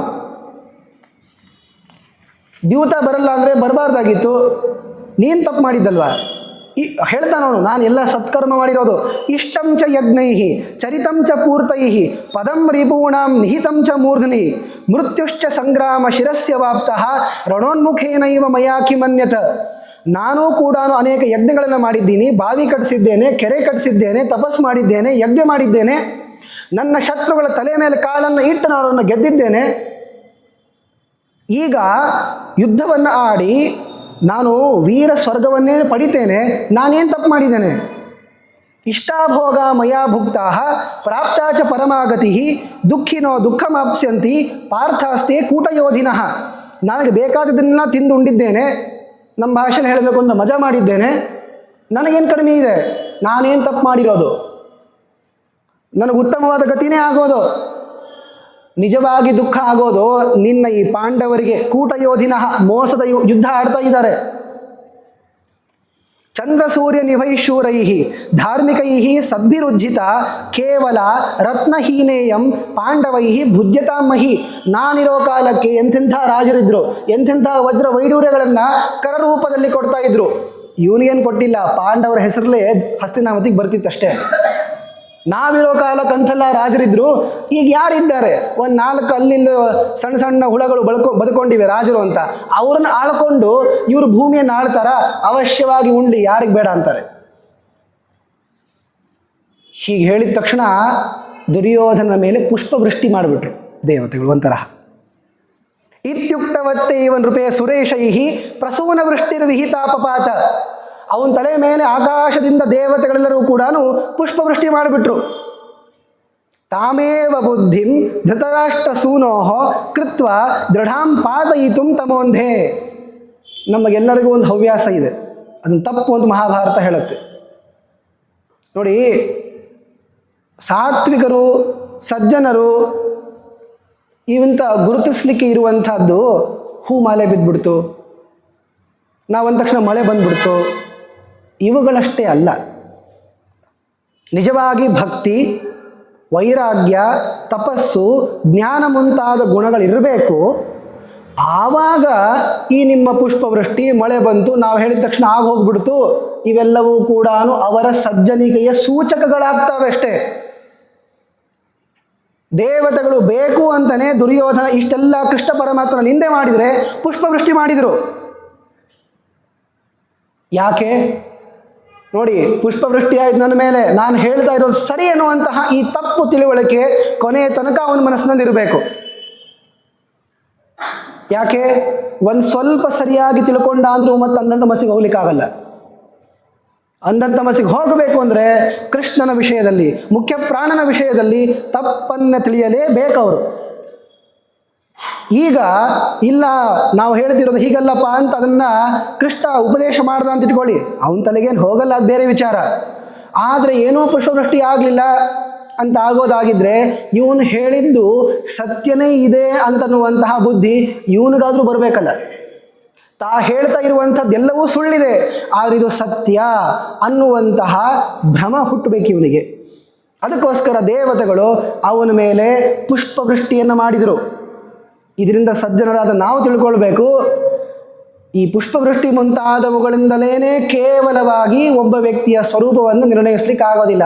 ಹಾಗಾಗೋದಾದರೆ ದುರ್ಯೋಧನನ್ನು ಕೂಡ ಪರಮ ಸಜ್ಜನ ಅಂತ ಕರಿಬೇಕಾಗತ್ತೆ. ಮಹಾಭಾರತ ನಮ್ಮನ್ನು ಎಚ್ಚರಿಸ್ತದೆ.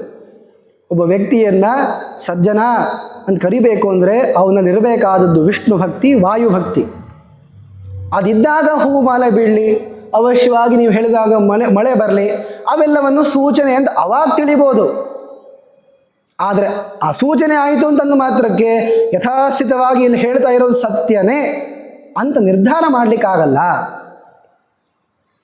ತಾಮೇವ ಬುದ್ಧಿಂ ಧೃತರಾಷ್ಟ್ರಸೂನೋಃ ಕೃತ್ವಾ ದೃಢಾಂ ಪಾದಯಿತುಂ ತಮೋಂಧೆ. ಇವನು ಹೇಳ್ತಾ ಇರೋದೆಲ್ಲ ಸತ್ಯ ಅನ್ನುವಂತಹ ಭ್ರಾಂತಿ ಜನಕ್ಕೆ ಬರಬೇಕು. ಯಾರು ನಿಜವಾಗಿಯೂ ಸಾತ್ವಿಕರು ಅಂತಿದ್ದಾರೆ ಅವರು ಭೀಮಸೇನ ದೇವರ ನಿಜವಾದ ವಿಚಾರವನ್ನು ತಿಳ್ಕೊಳ್ತಾರೆ. ಯಾರಿಗೆ ಕೃಷ್ಣನಲ್ಲಿ ಭೀಮನಲ್ಲಿ ಭಕ್ತಿ ಇಲ್ವೋ, ಯಾರು ದ್ವೇಷ ಮಾಡಬೇಕು ಅಂತ ಅಂದ್ಕೊಂಡಿದ್ದಾರೋ ಅವರಿಗೆ ದುರ್ಯೋಧನನ ಮಾತು ರುಚಿಸೋದೇ ಅಲ್ವೇ. ಕೆಟ್ಟ ಪದಾರ್ಥಗಳೂ ಇರೋ ಕಾಲಕ್ಕೆ ಚಲೋ ಪದಾರ್ಥವನ್ನೇ ಬಯಸ್ತಾನೆ ಅಂದ್ರೆ ತಾನೇ ಸಜ್ಜನ. ಸಂಭಾವಯತ ಆತ್ಮಾನಂ ವಾಸುದೇವಂ ವಿನಿಂದತಃ ತತ್ಪರಾಂಶ್ಚ ಕಥಂ ನ ಸ್ಯಾತ್ ತಮೋಂತೆ ಚ ವಿಶೇಷತಃ. ತನ್ನನ್ನು ತುಂಬ ಹೊಗಳಿಕೊಳ್ತಾ ಇದ್ದಾನೆ, ಕೃಷ್ಣ ಪರಮಾತ್ಮನ ನಿಂದೆ ಮಾಡ್ತಾ ಇದ್ದಾನೆ, ಕೃಷ್ಣ ಭಕ್ತರ ನಿಂದೆ ಮಾಡ್ತಾ ಇದ್ದಾನೆ ಅಂದರೆ ಇಂಥವನಿಗೆ ತಮಸ್ಸು ಆಗದೇ ಇರ್ತದ? ಅಂದಂಥ ತಮಸ್ಸು ಹೇಳ ಮಾಡಿಸಿರೋದು ಇವನ ಥರ ಸಲುವಾಗೇನೆ. ಆಗ ಒಬ್ಬನೇ ಕೆಳಗೆ ಬಿದ್ದಿದ್ದಾನೆ, ತುಂಬ ದುಃಖವನ್ನು ಪಡ್ತಾ ಇದ್ದಾನಲ್ಲ. ಇಂತಹ ದುರ್ಯೋಧನನ್ನು ನೋಡಿ ಕೃಷ್ಣ ಹೇಳ್ತಾನೆ, ಏನೇನೆಲ್ಲ ಯಜ್ಞ ಮಾಡದೆ, ದಾನ ಮಾಡದೆ, ಕೆರೆ ಬಾವಿ ಕಟ್ಟಿಸಿದೆ ಅಂತ ಹೇಳಿದ್ದೆಲ್ಲ ಮೋಘಂ ತವಾಖಿಲಂ, ನೀನು ಮಾಡಿದ ಎಲ್ಲ ಕಾರ್ಯವೂ ಕೂಡ ವ್ಯರ್ಥ ಅಂತ ಕೃಷ್ಣ ಹೇಳಿಬಿಟ್ಟ. ನಾವು ಹೇಳಿದರೆ ಏನು ಬೆಲೆ ಇಲ್ಲ ರೀ ಅದಕ್ಕೆ. ನೀನು ಮಾಡಿದ ಎದಕ್ಕೂ ಉಪಯೋಗ ಇಲ್ಲ ಅಂತ ನಾವು ಹೇಳ್ತೀವಲ್ಲ, ಈ ಮಾತಿಗೆ ಏನೇನೋ ಬೆಲೆ ಇರಲ್ಲ. ಕೃಷ್ಣ ತನ್ನ ಮುಖಾರವಿಂದವನ್ನು ತೆಗೆದು ನೀನು ಮಾಡಿದ ವ್ಯರ್ಥ ಅಂತ ಹೇಳ್ತಾನೆ ಅಂದರೆ ಅದು ಎಂದೆಂದಿಗೂ ಕೂಡ ಕಿಂಚಿತ್ ಪುಣ್ಯವನ್ನು ಕೂಡ ಕೊಡಲ್ಲ. ಎಷ್ಟೇ ಹೇಳಿದರೂ ಕೂಡ ಕೇಳಲಿಲ್ಲ. ಪರಮಾತ್ಮ ಮಾತ್ರ ಎಲ್ಲರಿಗೂ ಕೂಡ ವ್ಯಕ್ತವಾಗಿ ಗೊತ್ತಾಗುವಂತೆ ಇದು ಧರ್ಮ ಅಂತಲೇ ಬಿಂಬಿಸಿದ್ದಾನೆ, ಉಪದೇಶ ಮಾಡಿದ್ದಾನೆ. ಅವ್ರು ಯಾರೂ ಕೂಡ ತಿಳ್ಕೊಳ್ಳಿಲ್ಲ. ಹೀಗೆ ದುರ್ಯೋಧನ ತೊಡೆ ಮುರಿದುಕೊಂಡು ಕೆಳಗೆ ಬೀಳ್ತಾ ಇದ್ದಾನೆ. ಪಾಂಡವರೆಲ್ಲರೂ ಕೂಡ ಜಯಘೋಷ ಮಾಡಿದರು. ಇನ್ನೇನು ಗೆದ್ದಾಯ್ತಲ್ಲ, ಯುದ್ಧ ಮುಗ್ದಿಲ್ಲ, ಮತ್ತೆ ಇನ್ನು ಯುದ್ಧ ಮುಂದೆ ಹೋಗುತ್ತೆ. ದುರ್ಯೋಧನನೂ ಮೃತನಾಗಿಲ್ಲ, ಕೆಳಗೆ ತೊಡೆ ಮುರಿಕೊಂಡು ಬಿದ್ದಿದ್ದಾನೆ. ಆಗ ಕೆಳಗೆ ಬಿದ್ದಾಗಲೇ ಇವನ ದೇಹದ ಮಾಂಸಗಳನ್ನು ತಿನ್ನಬೇಕು ಅಂತ ನಾಯಿ ನರಿಗಳು ಪ್ರತ್ಯಕ್ಷವಾಗಿ ಬರ್ತಾ ಇವೆ. ಬಂದು ಈ ದುರ್ಯೋಧನ ಎಷ್ಟು ದೂರಿಂದ ಧನುಸ್ಸಿನಿಂದ ತಿವಿದು ದೂರ ಸರಿಸ್ತಾ ಇದ್ರೂ ಕೂಡ ಅವುಗಳು ಇವನನ್ನು ತಿನ್ನಬೇಕು ಅಂತ ಬರ್ತವೆ.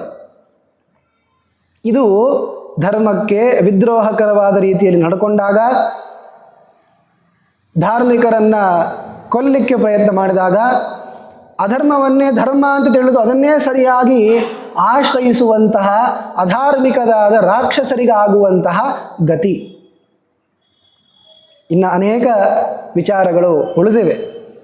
ಅವನ್ನೆಲ್ಲವನ್ನು ಕೂಡ ಮತ್ತು ನಾಳಿನ ದಿವಸ ನೋಡೋಣ ಅಂತ ಹೇಳ್ತಾ ಭೀಮಸೇನ ದೇವರು ಕಲಿಯನ್ನು ತುಳಿದು ನಿಗ್ರಹ ಮಾಡಿದ್ದಾರಲ್ಲ, ನಮ್ಮ ದೇಶದಲ್ಲೂ ಕೂತ್ಕೊಂಡಿದ್ದಾನೆ ಕಲಿ. ಆ ಕಲಿಯನ್ನು ಅಜ್ಞಾನ ಮಿಥ್ಯಾಜ್ಞಾನಕ್ಕೆ ಪ್ರತೀಕನಾಗಿರುವಂತಹ ಆ ಕಲಿಯನ್ನು ಹೊಡೆದು ದಮನ ಮಾಡಿ ನಮಗೆ ಉತ್ತಮವಾಗಿರುವಂತಹ ಜ್ಞಾನ ಭಕ್ತಿ ವೈರಾಗ್ಯಗಳನ್ನು ಕೊಡಬೇಕು ಅನ್ನುವಂತಹ ಪ್ರಾರ್ಥನೆಯನ್ನು ಮಾಡ್ತಾ ಮುಂದಿನ ಭಾಗದ ವಿಚಾರಗಳನ್ನು ನಾಳೆ ನೋಡೋಣ ಅಂತ ಹೇಳ್ತಾ ಈ ಪ್ರವಚನವನ್ನು ಗುರುಗಳ ಅಂತರ್ಯಾಮಿಯಾಗಿರುವಂತಹ ಪರಮಾತ್ಮನಿಗೆ ಅರ್ಪಣೆ ಮಾಡ್ತಾ ಇದ್ದೀನಿ. ಶ್ರೀಕೃಷ್ಣ ಅರ್ಪಣಮಸ್ತು. ಹರಯೇ ನಮಃ. ಇವತ್ತಿನ ಶ್ರೀಮದ್ ಮಹಾಭಾರತ ಪ್ರವಚನದಲ್ಲಿ ಉಪಸ್ಥಿತರಿರುವಂಥ